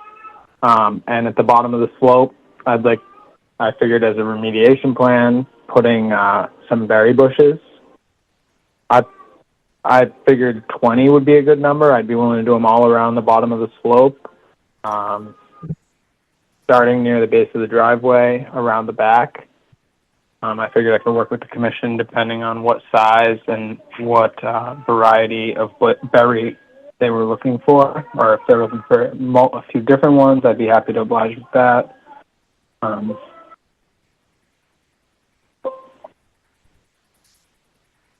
it. Okay. Is there a commissioner that would like to do from their memory an update, or Amy, if you could do that based on our last conversation, what the kind of order of go was for 15 Powers? What were the expectations for this meeting? Well, as I call it, the main issue was, and again, assuming North is up here, which isn't quite right, Powers Road is down to the south off the off the thing. So, and this is the bush where you kind of see where the driveway had originally ended. So it looks like, Johnny, you're talking about restoring this area around here, but leaving the width of the driveway. Yeah, I mean, I kind of thought that from what I did to get it back to its natural state would kind of make it a bigger mess than what has been. And I figured after our walkthrough and talking before, leaving the top of the slope the way it is, I'd like to just grass it. If you want me to put some bushes up on the top of the slope, I'd be willing to do that. And not do any more work. Like I said, I didn't realize I was in the buffer zone. As we saw on the walkthrough, I didn't do any work in the wetlands, but I'd like to just leave it as it is.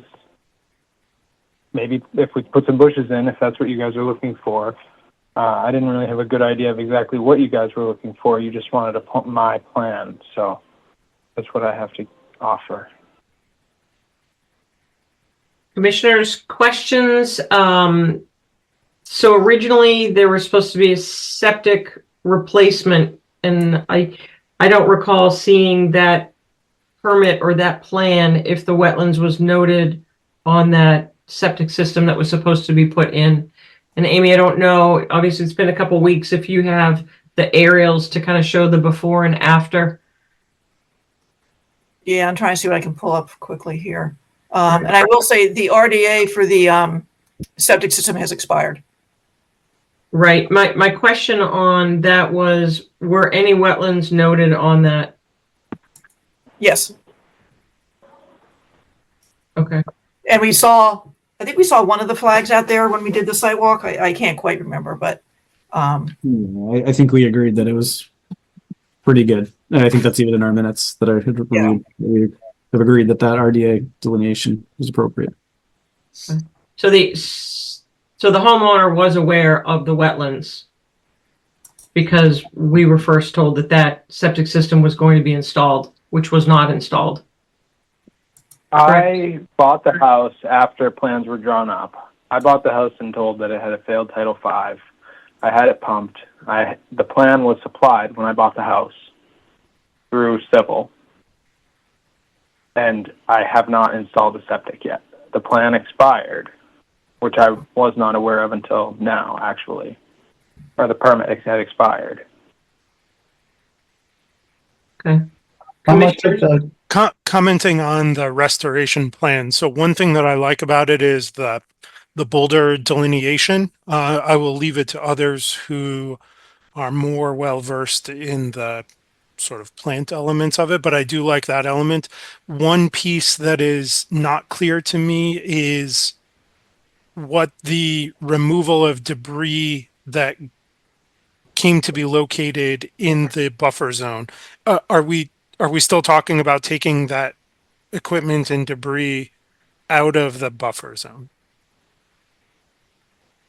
I guess that's something I thought we would talk about tonight as part of the remediation plan. If it's something you want me to put clean dirt over, or approved dirt over, and seed, or if it's something you want me to take that out and put clean dirt to seed, I'd be happy with either one of those. And I know I didn't note it on the plan, but we had also talked about a credit for the plantings in the front yard, which would be a couple pear trees and just some flowers, but I know that's not on the plan. It's just something we had talked about. this picture here is where you're talking about. You're never going to be able to dirt and seed it with all those boulders there, all those rocks there. Can someone help me with a photograph, or Kyle or Amy were on site? Is this area still going to be a driveway, or is this totally going to be restored? So we won't be worried about snowplow push. At the end of the original driveway. Say that again, John. The driveway would stop at the end of the original driveway, the back of the house, just in front of that bush. Right where I'm standing. Right where John and I, Mike, are standing. Okay. So from me back, get seated. What about the Kyle, width? where does the Driveway the snow same? go? In the resource area? I'm sorry, say that again? Yeah, just curious, from a winter snow plowing standpoint, where does the snow get pushed or kind of stockpiled? I guess typically the bottom of the driveway. I wouldn't even say typically, because I don't own a snowplow and I don't have somebody snowplow. I usually park my car at the top of the hill, because getting out of my driveway is not fun most of the year. As you guys saw, it's a pretty steep entrance and exit, and people like to treat Powers Road like it's the Daytona Speedway.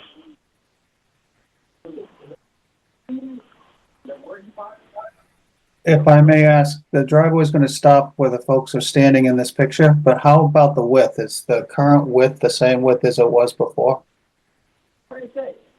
I can't see the picture that you're seeing, but it was the old driveway went probably 3 feet shy of where I have it currently, but it had been collapsed and was falling out, so I kind of just leveled it off. No. My question. When the town milled my road and paved it, they just dumped one load of millings. No, my question, John, is the width of the driveway. Early on, I thought I heard you say that you'd like to keep the width the same as it is now, which in my mind suggested that it was not that wide when you started. Meaning, how much, if any, of it is in the buffer or in the zone? Maybe that's I what think the the yellow dotted line driveway is. is outside of the buffer zone, or the 50-foot buffer zone. I think that I was more under the impression that the concern was behind that bush and the work in the backyard. The But yellow I'd dotted be line happy you to see stop. there is about the original driveway. I can't find the aerials and the plans that show the measurements from the house to get to the driveway, but that yellow line is about where it was. All right, and about where is the 50 foot?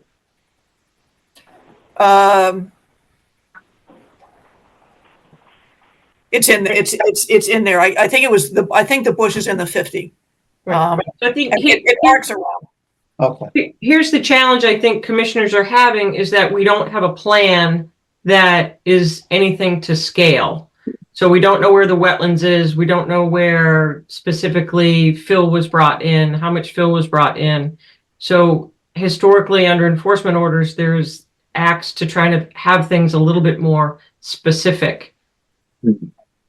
So I think without having a site walk and having things staked out and having a mediation like plan, so you have your sequencing as well, and to see where the bushes and plantings are going to go, I just find it difficult to look at pictures and a hand-drawn plan. While I appreciate the plantings, I don't know that it's to scale.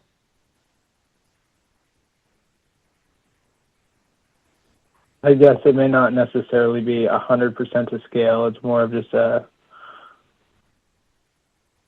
my plan of remediation. I mean, I started off by saying from the get, I didn't realize that I knew I couldn't go in wetlands, and it's established that I didn't work in wetlands. I just didn't realize the buffer zone. So I'm, again, trying to remediate this. There's no equipment or anything. I'm willing to do like hand planting all these bushes down at the bottom of the slope. I'm willing to talk and work with the commission on how the spacing, the size, what they're looking for. And the boulder wall is already there. There's a few more rocks that need to be placed to finish that. But for the most part, the aerial photo may or may not show it, but most of the backyard is already grass. It's just that area behind that bush that's not. Commissioners, what would you like to do?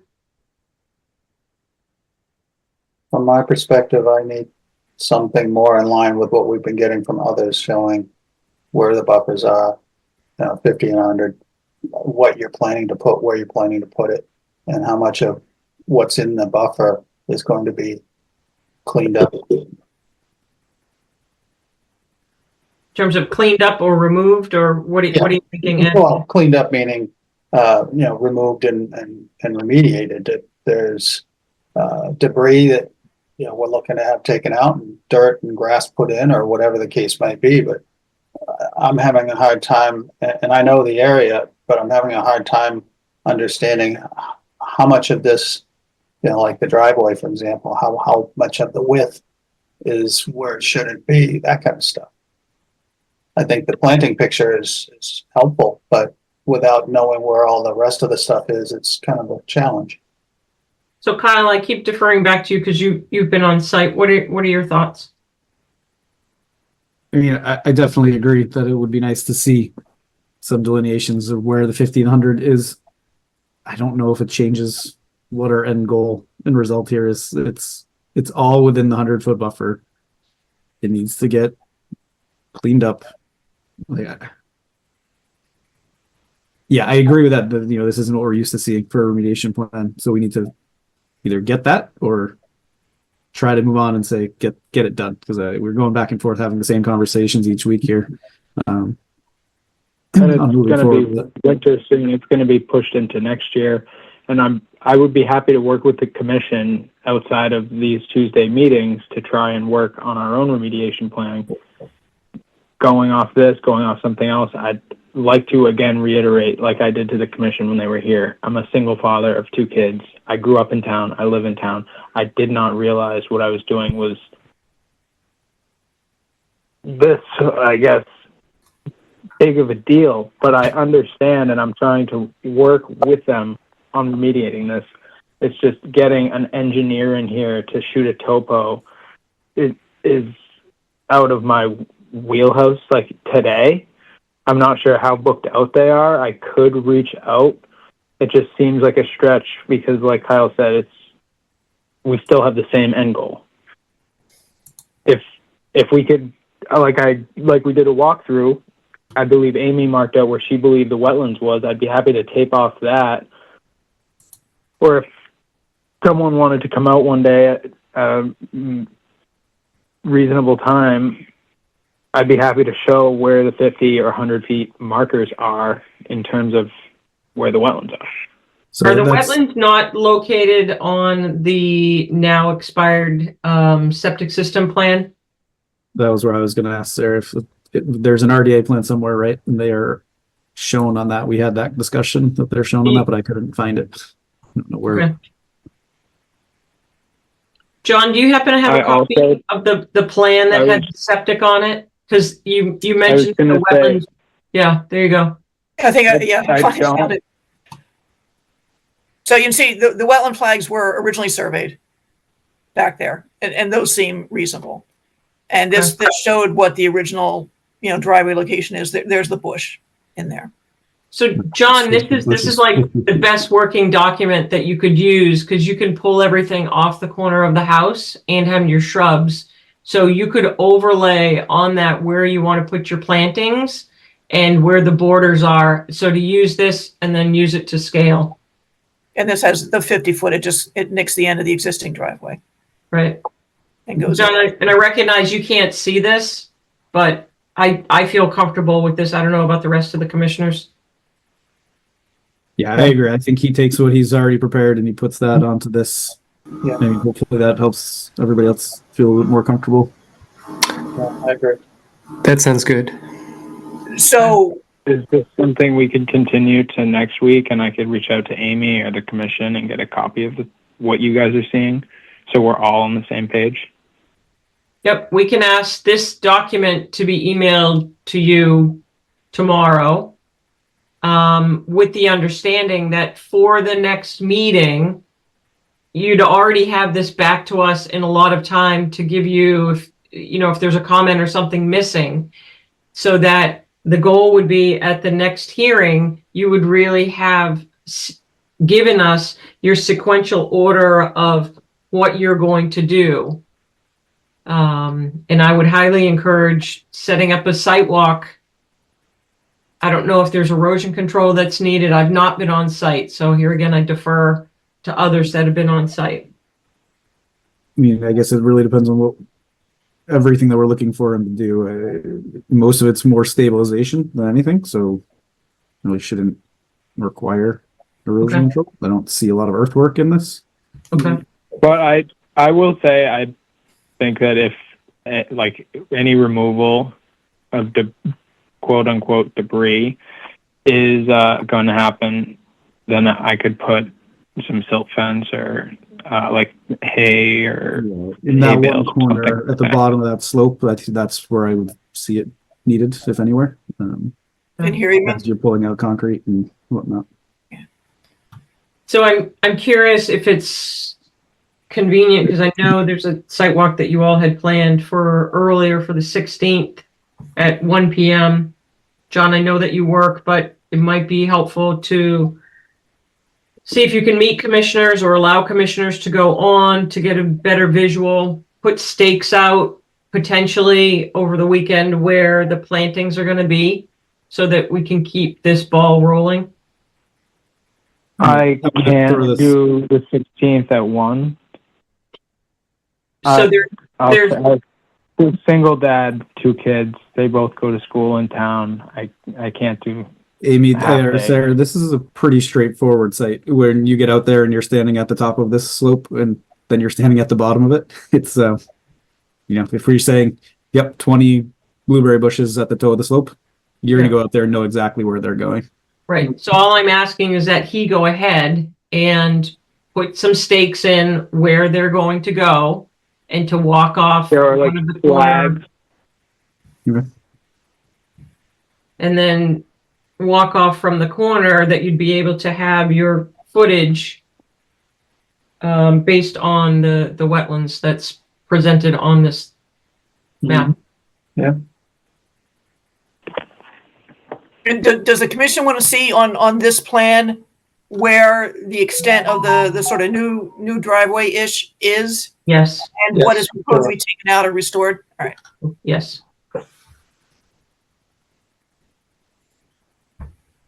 Because in this picture, the driveway is only clipped by that 50-foot, but in the other picture, the current, it feels like that driveway's a lot wider. Right. But with this, they can take it off they can use the monument from the building. Okay. Yeah. Yeah. Commissioners, other comments or suggestions for John? Doesn't sound like we're going out on site, so.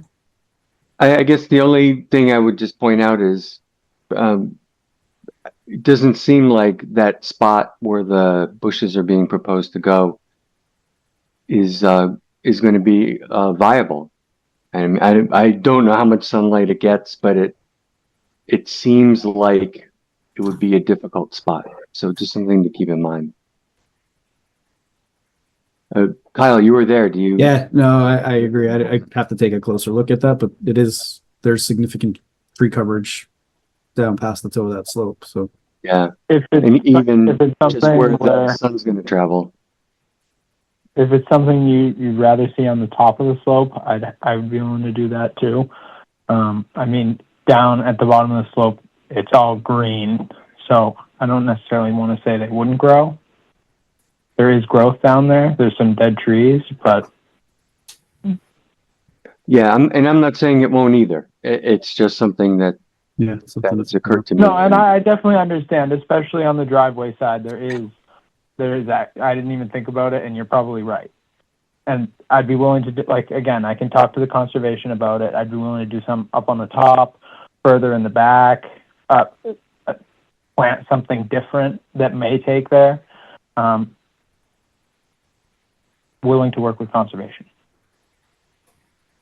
So I think the commissioners are willing to work with you, but as I know personally stated earlier, that it's hard to put everything in perspective when you're looking at photos. So without a site walk or allowing, two commissioners to go at the same time or something, it's a challenge. Okay. Well, we already did, yeah. Anybody have any other questions? Or So presumably this will be continued to September 24th. When would you want the plan by? by that Thursday? The 19th? Yep. Okay. Okay. Would you like for us to continue you to the next meeting? This is an enforcement order. It's you do what you. Right. Well, we have stopped the tickets. So Yes. I would hope that he would want to be at the next meeting. I'm the one who suggested it, right? Yep, September 24th. Cool. Yep. Okay. Thank you. And Amy will send you that. Amy or Tim will send you that plan tomorrow. Thank you, guys. Okay. Thank you. All right. So it's now 9:15. We're going to do the 8:15 public meeting request for determination of applicability Lakeshore Drive. Do you want to skip that and do the Ipswich? As much because I don't have Lakeshore Drive lined up to share with you right now. Are we going to discuss it or are we going to push it? No, just discuss it, yes, but I don't know if you wanted to let Mr. Gallagher free. No, I'd rather stay in order. In order, yeah. So, all right, let me see if I can, so give me a second here. So it's basically Japanese knotweed treatment, which has a bylaw waiver required. Hey, look at this. Yes. I think. Can you see that now? Yep. Yes. All right, so this is a patch of Japanese knotweed, a fairly decent sized patch of Japanese knotweed along here on Lakeshore Drive. That is, the highway is mowing it, but it's doing absolutely nothing to it, and it's just growing. And given where it is, I think it's a good time to try to get rid of it. It's on Lakeshore at the end of Elm. If any of you know the area, there's the patch right there. And it's a pretty healthy patch along there. So we already have in the budget, and Oxbow has put in a proposal to treat this.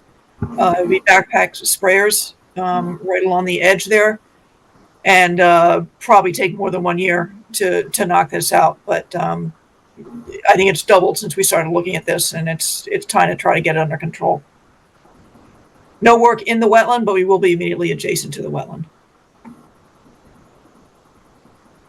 Amy, talk to me a little bit about the herbicides that they'll be using, and like I'm very comfortable with herbicides when they're applied where they're supposed to be, but we're right next to the water body here. Do we have any concerns about the herbicides they're using actually getting directly into the water versus on land? This is very contained sprayer, backpack sprayer with, I can't remember the name of the nozzle that they put on it. So it is very targeted. They cannot do it when rain is in the immediate forecast or when the wind's over something like 4 miles an hour. And it's sticky, if you will. So I certainly can't guarantee it won't float a bit, but it's designed to stay in place. This is what the glyphosate is what we're using up at the other end at Browns Woods in the Phragmites up there, which is in the wetland itself. So this is what this is specifically used as for aquatic. This one won't be in the wetland, but it'll be immediately adjacent to it. Can we, the Japanese knotweed is all standing right now, right? Or it's, yes. Could we keep up at least until the very end, a screen between the area they're treating and the lake, right? Like the last thing to come down is the last couple feet of material. I just want to make sure we're not overspraying and putting it right into the water body if we can at all avoid it. No, we can definitely do that. Matter of fact, I think Scott would probably appreciate cutting it back a little bit, cutting back how much he's treating a little bit, because it's going to be more than 1 year. Okay. And I'm not saying we shouldn't treat what's right on the edge. I'd like to leave that as a sort of a wind barrier first. Right. Yeah, you made it sound like we were going to leave somewhere. That I think that's what Amy thought is, but we're still taking it all out, right? Doesn't do us any good to not treat as much as we can. So Chase, are you saying don't treat that last foot or two until maybe next year, or just leave that to the last this season? So later in the day, like at the end of the day. Like at the end of the day, right? We work from the road in, we leave essentially a stand up between the water body and everything else that's being treated until we absolutely have to, as a screen to catch any overspray until we get to the very edge. Yeah, no, that makes sense. What is the timing of this? I'm curious if it's better to do it when other leaves are foliated, or you do it when, the grass is stagnant around it, or is there anything else? Obviously, we wouldn't do it in the wintertime, but are there other conditions that we should think of? This is the prime time of year for getting it. You want to do it when it started to tassel, when it's flowering, and then it's actually starting to pull things back down into the roots. Okay. So this is the perfect time of year to do it. Okay. So so this does require a bylaw as well. Okay. Yes. Commissioners, questions or comments, or how you'd like to go forward? Sounds like a great project. Let's get rid of that knotweed. Oh, God. One stalk at a time. Second. I'm sorry, did someone make a motion? I didn't catch it. So Andrew, do you want to make a motion, because you do have to comment that a bylaw waiver is required? Sure, I'll make a motion that the commission issue a negative, would this be a 3 or a 2 determination? It'll be a 3 because it's not in the wetland. Okay, so a negative 3 determination for the Japanese knotweed removal along Lakeshore Drive with associated waiver. And I will leave sort of a protective screening till the end. Okay, thank you. All right, roll call votes. Michael Livingston, aye. Kyle. Maxfield, aye. Sarah. Sarah Seward, aye. Chase. Chase Kerbeck, aye. Ed. Ed Fultz, aye.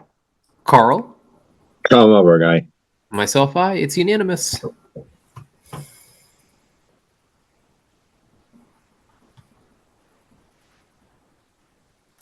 Amy, you're going to move Mr. Gallagher over?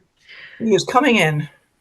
Okay, we're now going to follow up on update for enforcement order 0 Ipswich, known as U 15-16-0.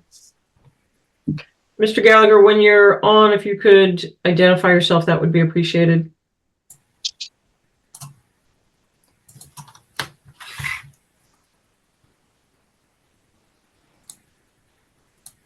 I'm trying to pull things up so I can't see if he's having trouble getting in. Okay, Mr. Gallagher, you're here. Not hearing you. Yep. You're not showing as muted. You might just have your microphone turned down.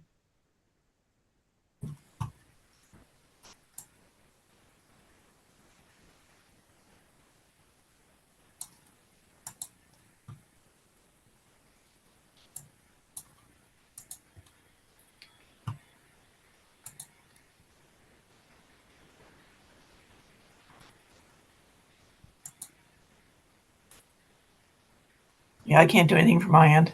Yep, I believe, Mr. Gallagher, I believe it's on your end, not on our end, because it doesn't show that you're muted.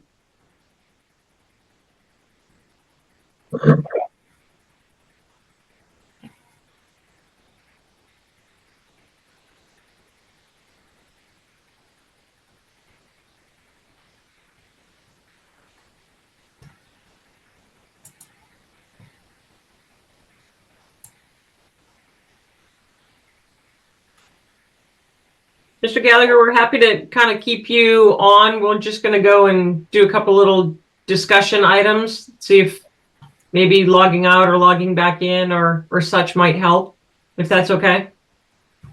Okay, great. Thank you. Let's go ahead and go to some of our discussion items. The NAGOG is going to take a little time, so I'm going to just try and do some of the little ones first. Mosquito spraying. Everyone saw with the Tripoli threat the beginning of spraying yesterday, last night, and we did receive a letter from a townsperson which was circulated. I think Amy, you circulated that, just a concern. So didn't offer just an opportunity if anybody has any comments or concerns with that. Should we have concerns? I guess is the simple question. Well, it's not though, because I read the letter and taking the letter at face value, because I haven't done my own research about the herbicides and so forth, the pesticides or whatever is being used. If we are killing dragonflies and other wildlife to get rid of the mosquitoes, then I think we are doing a disservice to the environment. I kind of go along with, there was a comment somewhere along the way tonight about the pesticides that we're using and stuff. So I am uncertain that we're not using a sledgehammer to swat a flea. Right. That was my point. It's like, we don't know, right? Nobody's told us. We don't have enough information. I think if do we need to be concerned? I don't think we've been fully, I don't think us as a commission can offer too much input on that right now. I do think that during previous sprayings, whether it's through mosquito control or whomever, their homeowners have seen, tragedies within their honeybee hives and such. So, and they have, obviously can call mosquito control and tell them not to spray their house. But so there has been some historic evidence that there are impacts. And it's not just, just because you have a hive, there are also bees in the wild. Oh, and for sure. It really bothered me that, it dry, it doesn't hurt them, but as was noted in the rain and the dew, I don't feel like we're getting enough information about the safety to us and to the wildlife of what's being sprayed. Or targeted areas. Just kind of a free for all or targeted areas. Yeah, it's a very reactive response. Yeah, right? it's not been a problem for us in the past because typically they're more, in other wetter areas, and it's always been, 5 towns, 10 towns over. The fact that we've got someone with EE in Acton, and I think there was actually a Littleton person maybe as well. It feels like all of a sudden we're like, oh my God, it's here. Let's go. And we probably have no authority to say anything about anything. except maybe as it relates to our properties. But this just, scares. I'm not even sure we have authority on our property, right? Isn't this an exempt measure, right? No, I think you can, my knowledge is that you can exempt out of it. So our In terms of conservation conservation regulating. Right. Yeah. Yeah. So, you And know, I will point out, this is what they do not all summer long, but this is what they spray during the year, during the summer. So it's already being sprayed. This is just, an emergency has been declared, so this is the response to that. Mhm. so I think if we want to have, thoughtful discussion of that, we can put it on so that we can see what other communities are doing, other groups, other environmental groups, to see if you want to have a letter of inquiry or letter of support or disinterest of that. So I guess we just have to know if it's something that we want to have a further kind of deeper dive discussion, that we can set aside some time for it. probably makes sense. I think we're bound to receive more than one letter asking for some Yeah. guidance or input, Okay. or recommendations. Well, I will also say, our next meeting is the 28th, and hopefully there is a frost before then. Right. So suddenly it becomes a moot issue anyway. Right. For this year, but Right. It's not going away. Right. exactly. So I think Amy, maybe put a placeholder on for 2 meetings from now in October.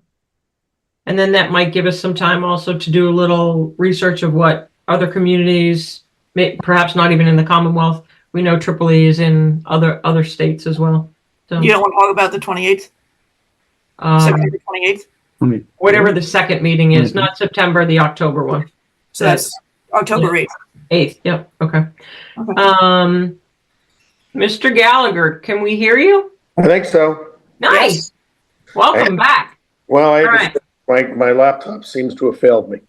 Okay, well, you're here, so we would welcome an update on Zero Ipswich. Sure. So, on FOSS, we completed the mitigation, and we checked in the spring and in the summer. The owners are doing a very good job of maintaining and taking care of it. It's all grown in. Across the street, we haven't done anything, as we had spoken about. I believe you were going to be going out there, I thought maybe either last night or tonight, to look at Ipswich. The growth has been really strong. All of the plants, lower growing plants, seem to be thriving and coming back well. We're at your discretion as to what you would like us to do at this point. I know I talked to Sue Carter about it. She took a look at it and thought, depending on where we wanted to enter or do any work, to be careful that we didn't do more damage than we did replication or restoration. So we're at your discretion, however you'd like to proceed. Because it's been a while since we've had this discussion, perhaps someone could update the commission on the volume and diameter of the trees that were removed. I don't have that. I know it is mature. I'm guessing, if I recall, maples and white pine probably. I think it was one white pine, and there were 4 or 5 maples that were down inside the 75. I think it was even inside possibly the 50. Outside of that, I don't believe there were a lot of mature trees that were removed. There was a lot of vines and non-indigenous plants that were removed. We did a study for you, and I don't have that available either. It's up on the screen with a tree survey. Yeah, we did a tree survey. Right. These are all the trees that removed on Yeah. here. Yep. It's like, I don't know, 20. Sounds right. Commissioners, what are your thoughts on that? Is there, I guess going forward, is there any future thought of what is going to happen to this land? Are we going to plant trees and then in a year, someone's going to come back and say, we'd like to try and do something else on this property? I know it has a lot of limitations. Well, that was where this plan you're seeing now came from, was they were going to do this restoration in the 0 to 50 foot. Correct.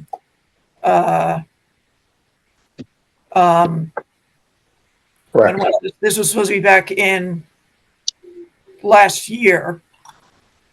And then they're going to check and see if they could get a house and then come in no later than July 2024 with either the restoration and or a house in the 50 to 100 foot.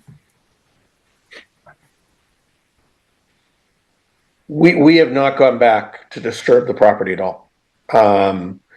We initially we did perks and deep hole tests, and we had one failure and 2 passes. And obviously the deep test holes showed a very high water table. And when we made the mistake, or I should say our tree cutter made the mistake of overcutting the area, we haven't even considered going back, quite honestly, because we wanted to try to let as much of nature restore as much of the area as possible. The site is extremely tight. Somebody could, and I mean, obviously with all the pressure on housing, somebody could put a house there. Somebody could put a septic system in there. But it would be a difficult chore, given where the natural resources are on that specific piece of property, and they're growing, not shrinking in size. Yeah, so I was going to ask you that, Amy. Your sentence there says that a wetland delineation, wetland delineation may need to be adjusted. Is that to increase the size of the area? Yeah, there are cattails popping up, and I did not spend a lot of time to investigate it. You can see them back in here. Yeah, it's not in your photo. Yeah. Amy, can you keep that picture up for a second? I want you all to hear me out here and not call me crazy until I finish.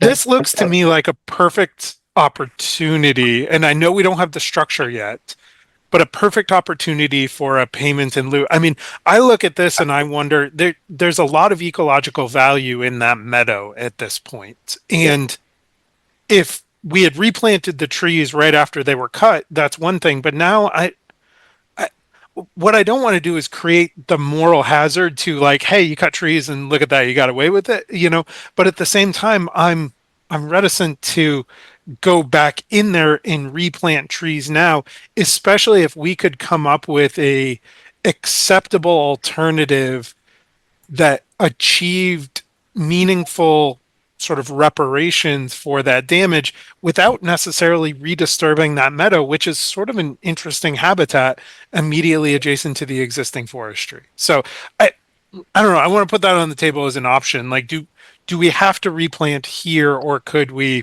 potentially replant somewhere else, or find another way of compensating the town for the lost ecological value of those trees? I think so.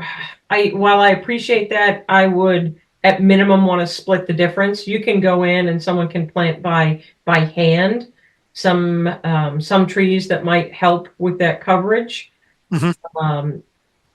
But with that, I would also want to know that 2 years, 5 years, 10 years, someone's going to come in and then try and build a house there.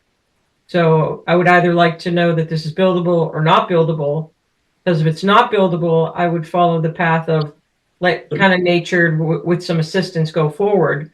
But if it is going to be buildable, I would say go ahead and put all the plants back in. So, I mean, building on what Chase was saying, though, we now have a new ecosystem with animals and insects and so forth using that ecosystem. It was horrible what was done, but right now we've got a pretty cool little space here. So, But potentially, if it's going to be built on, that cool little space is not going to exist anymore. Yeah, that's... Versus if you have a tree that can also start, you're going to have to work around those trees as well. So it's a That's a fair point. Hard concept. So from a development standpoint, Madam Chair, Go ahead. this property is not going to be developed. Wanna You can't, donate it? you can't It's say that, but it's like you said, with the financially- housing and all. Well, he It's can donate it though. It's financially not feasible for the small triangle that you saw. I mean, we looked at this pretty hard. If you look at the drawing that Sue did, the area for the septic would almost have to be on the road. The maximum, I think, size was a 1-bedroom, and it was going to be a tiny, like 300-foot shed that we could fit on there. It's not financially feasible to put in that kind of a septic system and to build a house on it. Otherwise, we would have pursued it, more. It's just the wetlands are growing in size. It's pinching the lot more, as Amy had said. Not only cat and nine tails, but there is other growth in there. And that lower wetland area is expanding. The amount of water that's being held in there, and on the adjacent parcel, and the water coming off the hill, it makes it. The septic system, I think we calculated, would be 6 to 8 feet out of the ground. It's not going to be something that's feasible. So Chase, there is your balance. Is there an opportunity for something like a donation of the land to conservation in lieu of all the expenditures of what the restoration, true restoration, and years of monitoring would entail? I don't own the land, just to be very Yeah, clear. Mark, yeah, I was gonna say. I don't own the land. There's a woman in California that owns the property. We had an agreement to purchase it, and we could go in and do testing and the like. We don't own the property, and I don't know if she owns a contiguous parcel or not. I don't remember because it's a couple of years ago now, but I just don't see the property being developed. It's a big wetland, and it's a lot of wetland plants that are now migrating even further onto the upper side of the property. I just don't think it's feasible. But without absolute certainty, we have to go on, in my mind, we have to go on the assumption that at some point someone will put or attempt to put a house here. And well, I understand, but if we go on the assumption that it's not feasible, and then 5-10 years down the road, the town says, well, we can put a single family elderly housing unit here. Not until the town gets sewer. So I think where we're at though is we're at the point where we can't kick this can down the road anymore. We need to come up with a restoration plan. I would say that if the applicant is not able to come forward with, let's say, applicant, maybe it's a strong word in an enforcement order context, is not able to come forward with an alternative to replanting the trees, we probably do need to require the trees to be replanted. What I'm saying is I would be willing to consider a resolution of this that doesn't necessarily involve direct tree replanting on the property. But I think, and Mr. Gallagher, I know that it's always frustrating when the commission does this, but I'm not frustrated. I think I would be interested in understanding what you might be able to come up with in terms of creative alternative solutions to restoring the resource areas here. And that's just me. Don't take that as the whole commission, but I'm willing to consider alternatives here. And if you can't come up with an alternative that makes sense, then we should go forward with replanting. No doubt about it. Right, but we've all just discussed that the wetlands has expanded. So I think the first starting off point would be to have it reflagged by a wetland scientist. To what end, Sarah? Yeah. Excuse me? Yeah. To what end? What would that accomplish? So Mr. Gallagher just said that it's expanding. Amy's talked about the cattails. So I'm just thinking that further down the line, someone wants to come in and say, here's the wetlands line that was stated as of last year. It sounds like that line is already, could potentially already be obsolete. In 5 years from now, that line might change even more, so. right, if it's changed within a year, it's going to change in another year. Yep. Isn't it beyond them to chase it again whenever it comes back in front of us? I don't. Would the adjusted line be helpful or used to know where to put the trees? You don't want to go in the wetland. Yeah, we're not putting them in the wetland, right? Right, but if the wetlands are moving, we need to know where not to put them, right? That can be- I if can you're ask, planting trees, you can do that on the ground while you're staking them out. I can ask Sue to go out there, or I can ask Bill to go out there, and I'm sure their flags must be where they were, a year or 18 months ago, and have them adjust the flags based upon what they now have seen as growth and soil conditions on the ground, and then have them put that onto a plan and come back to you. I thought we gave you a restoration plan already, did we not? Just for the 0 to 50. Okay. That was the one that was supposed to be done last year. That's this. Yep. This is the 100's up here and the 50 is here. Yep. So this work. Yeah, I can have Sue go out. I can call her tomorrow, Amy, and report back to us their availability, and then come back in 2 weeks. Hopefully I can get them out there and just update the existing lines. Okay, can I ask a question of monitoring for the success and viability? We're looking at 3 years. We're able to get water out to that site once There's no water. help them grow. There's no water. The only water we'd have to pump it out of the wetland. Or bring it on site. Or bring a water truck. Well, no, I have a water truck. I should. Okay, I'm sorry. I wasn't thinking. Yeah, just for a second, I wasn't thinking at all. I have a water truck. I can bring water to the site.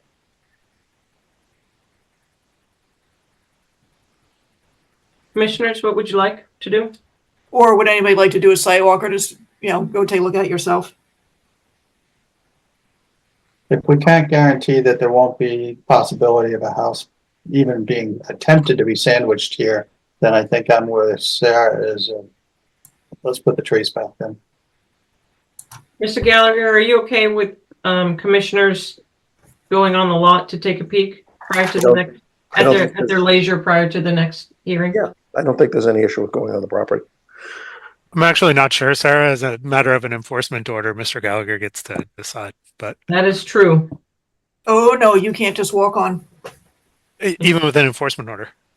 Wait, that's why we couldn't get under 15 powers. If you want to get on, just say, no, you need a warrant. So. Very good. Mr. Gallagher, thank you, Mr. Gallagher. I'm easy. Okay.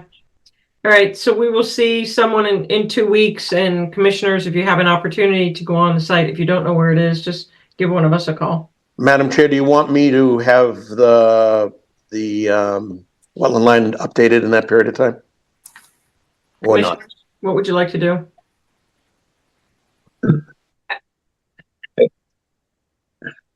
Are the wetlands flags still out there?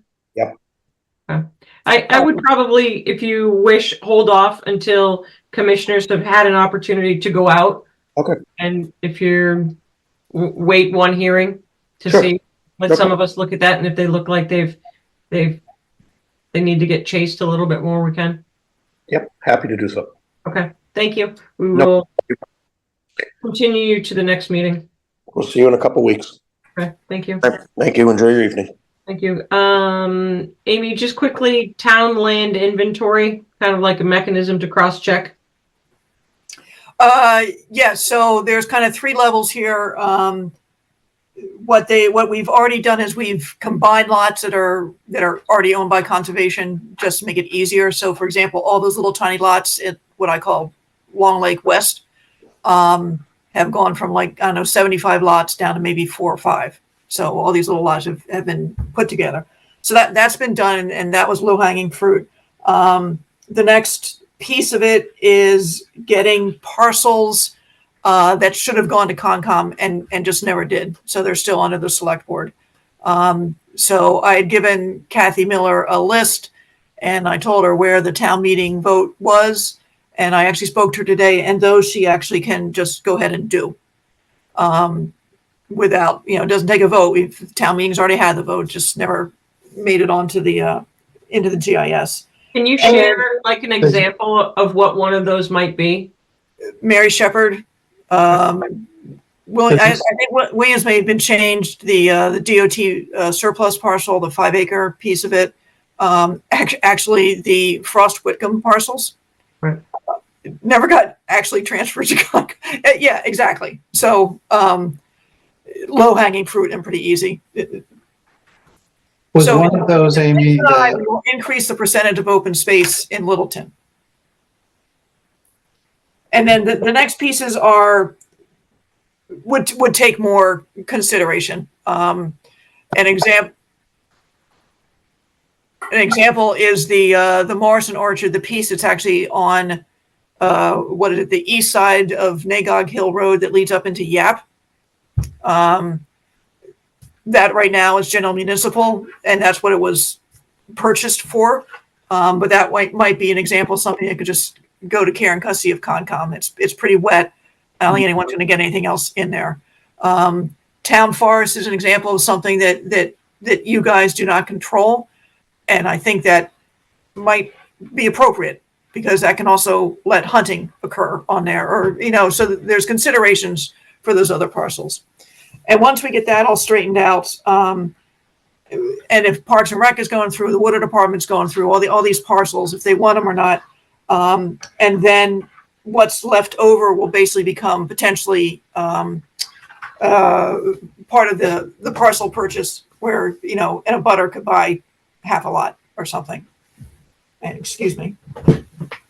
So when I had talked to Amy about this, she thought, it will incur a few more hours, but it's a great also opportunity for Tim to learn some of these. I also offered to volunteer to kind of sit in for kind of my own knowledge to know where we are in these process. And so happy to see if there's any other commissioners that want to just kind of sit in like physically in the conservation and go through kind of some of those maps and things like that.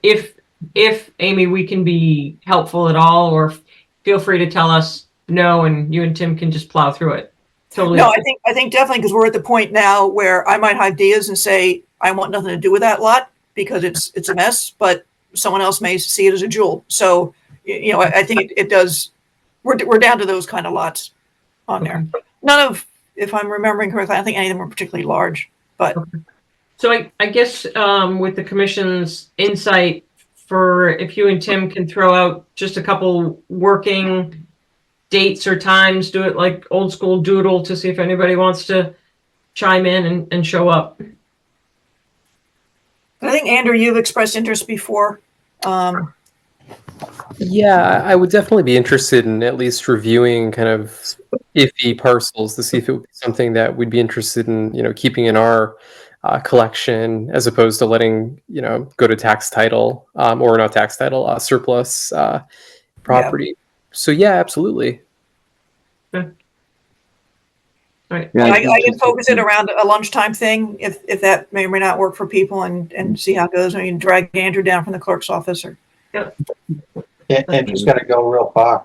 Gotta get his steps in somehow. Diane's not gonna let him out, so. Okay. And I will say, Tim knows a lot of these parcels. He spent a lot of time going through the laundry list of self-help parcels because they're all the lots in Long Lake. There are little tiny ones somewhere. So he got that all organized. So we know which ones came under the grant. Okay. That's great. Okay.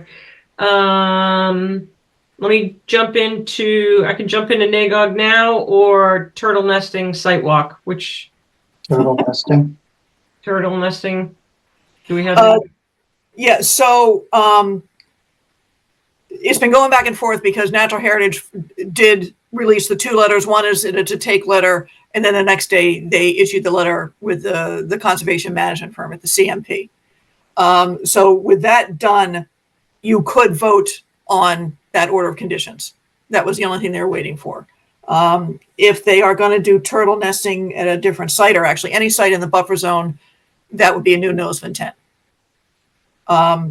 So they are very tentatively had thrown out November 6th as a possible site walk day to go over to one of the turtle nesting areas. But I don't think they're actually going to be filing a notice of intent for a while on it. But if they do it over the winter, it might be a good time to at least get out and check out the lay of the land. I'm not sure if So- anyone had a chance to read those 4 pages that were sent to us.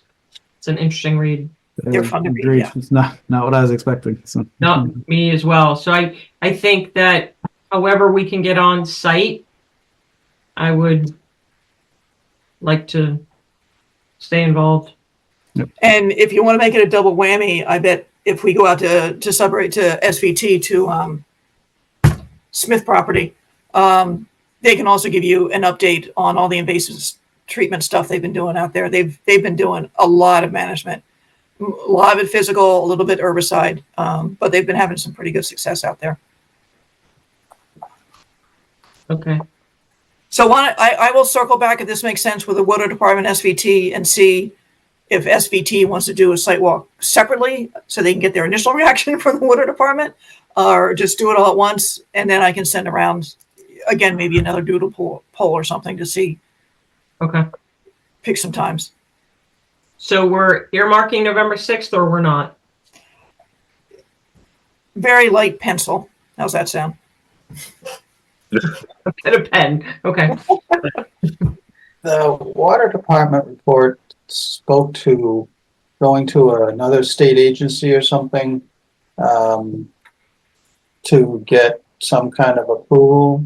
I didn't look up the acronym, so I'm not sure what the other, it sounded like it was another state law that if you don't pass the local one, you can ask for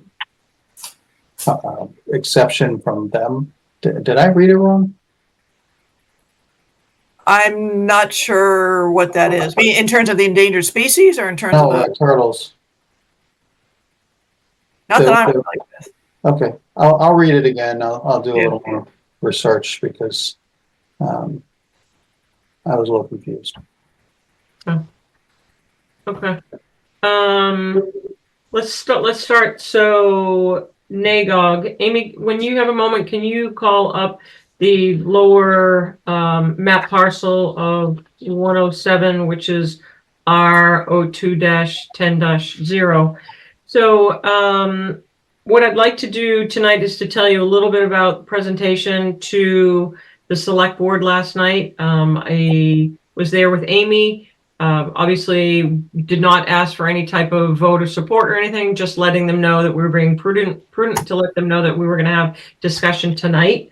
That it is our hope to go ahead to town meeting with a warrant article with the language we'd like to get approved tonight, which had been circulated to you all, and that specifically to formally bring it into the care, custody, control, and maintenance of conservation, so that way we can really start to manage the lands and the invasives as well. I have spent some time out on the property. There is a stone wall that really depicts great line, almost fairly straight line, the stone wall right down from the road to the water. And that would be hopefully the approximately 7 acres, perhaps a little bit more than 7 acres. We don't know yet because survey's not in yet, of the 20. So of that, we know that the townspeople voted on November 2nd, 2015 with special town meeting Article 8, after we had joint meetings with the select board and other vested people, that we thought it was great to go ahead and move this over to us. We were then, actually the board of selectmen were tasked to come up with a plan that is, which is confusing, called a subdivision. So I think some people were nervous thinking that we were carving off for development, but it was mandated that you have to carve off. So you are subdividing this parcel. In your records, you were given kind of an outline, the summary of the Nagog Hill Farm non-lease parcel. So this parcel is not up for lease. The previous tenant did not farm down on that most recently to his when he left. In 2019, you may recall we did an invasive species management, which to my knowledge was paid by a lot of money by the abutters and SVT, which was successful. The body of water below this is the reservoir known as Lake Nagog, which we no longer use any herbicides on that property. And already since the 2019 invasives are back with vigor. So it does need to be maintained and specifically mowed as well. Before I jump into kind of language, the select board was, Amy was there, I think was appreciative. We then kind of digressed and went into, well, how come we don't want the whole parcel? And I mentioned to them with Amy's support that we're really not interested in the buildings that are there and maintenance because we don't have the means to do so. They would like to see those preserved. It was reiterated at that meeting by townsperson that, you know, it was the Morrisons' really vision and legacy that they wanted all of this to be preserved and used in agriculture. So I feel like I basically said we would not be opposed to having future discussions on the remaining part of the parcel, but our main goal for this town meeting, because it seemed fairly straightforward, was to put forth language to get on the warrant for that. So what I'd like to do is tell you what the language has been presented to us to see if you have conversations, and then in the end, if we support this or not. So if I may, I'm just going to read this for public record. To see if the town will vote pursuant to General Law C, Chapter 40, Section 15A, to transfer the care, custody, management, and control of a portion of 94 Nagog Hill Road, Assessor's Parcel R02-10-0 to the Littleton Conservation Commission for passive recreation, such portion to be identified on a plan of land at town meeting. And so this is also what we know is termed as at lot 107. My knowledge is that we don't have active recreation. That's why I would support the passive recreation, but that is up for discussion. Questions on this? I know in your packet you have received the summary of this parcel. I think that leaving it maybe as passive recreation would probably be better for our purposes. I agree. That was my immediate comment back to town council. And Iria did just point out that if we don't say active recreation, you'll never get active recreation. And I said, well, that's conservation land for you. So.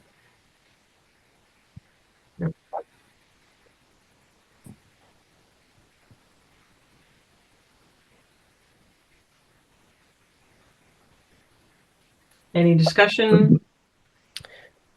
Other than that point, I think it looks great. I agree. I agree. Well, I would like to formally make the motion of the language that I just used, which notes that it would be passive recreation. We would take that language then to, well, town council has helped draft this, so so that would be my motion for this for the Nagog non-lease parcel, known as Assessor's Parcel R02-10-0. Second. Okay. All right, roll call vote. Michael. Michael Livingston, aye. Kyle. Kyle Massfield, aye. Sarah. Sarah Seward, aye. Chase. Chase Gerbe guy. Ed. Ed Foltz, aye. Carl. Carl Melberg, aye. Myself, aye. It's unanimous. Thank you very much. What I'd like to do, with your permission, is to send this language that we've just voted on to the Conservation Trust to see if they would write a letter of support for us to go as, not that they have to be a co-sponsor, but just that they acknowledge this. I don't know that the Ag Commission is meeting, because obviously all the farmers are very busy. But if there's anyone else that you think you'd like to have support this, just let us know and we can ask them. But certainly the Conservation Trust. Sounds great. Okay. And then I have one other, while we're discussing this. Real quick, Sarah, they're meeting Thursday, I believe. So if you want to get it in quick. Yeah. Yep. I have kind of pre-told them about it, but we were just waiting on the language. Gotcha. Okay. I'll send it to them tomorrow. Thank you. I would like to have a formal vote to appropriate funding for Ross and Associates for the surveying.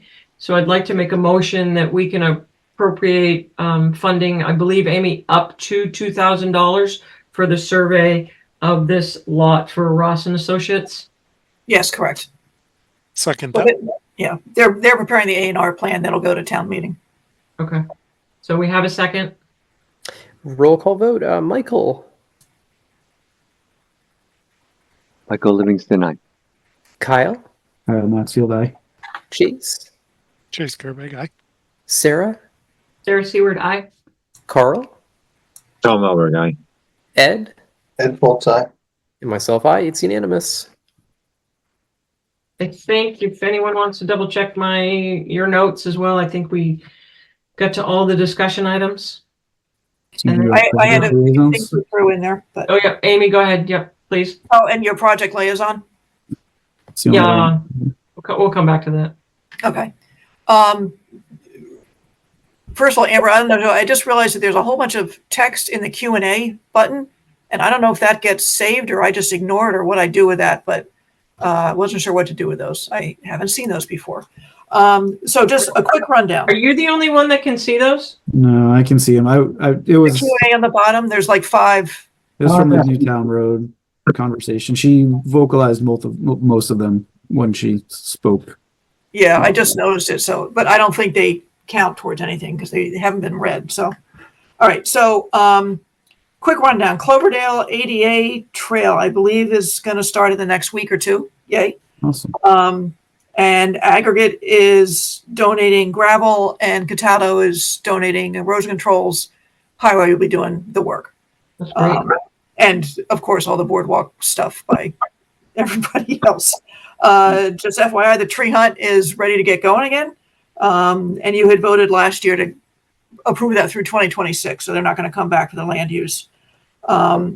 Yesterday, we had like 5 or 6 people out at Brown's Woods to tackle the burning bush and use some of the herbicide. It was just the cut and dab stuff. Got a tremendous amount done. Is that what's laying along the side of the road right now? That's what's laying on the side of the road. So now I gotta see if I can get someone to pick it up. Eagle Scout. I meant to look this up and I forgot to, but the Eagle Scout Court of Honor for Jonathan Beltrami and Linus Nealon been invited to Sunday, September 22nd at noon. I don't know if anybody wanted to go. I wasn't planning on it, but just to let you know. And Long Lake Docks. Nope, that's all I had.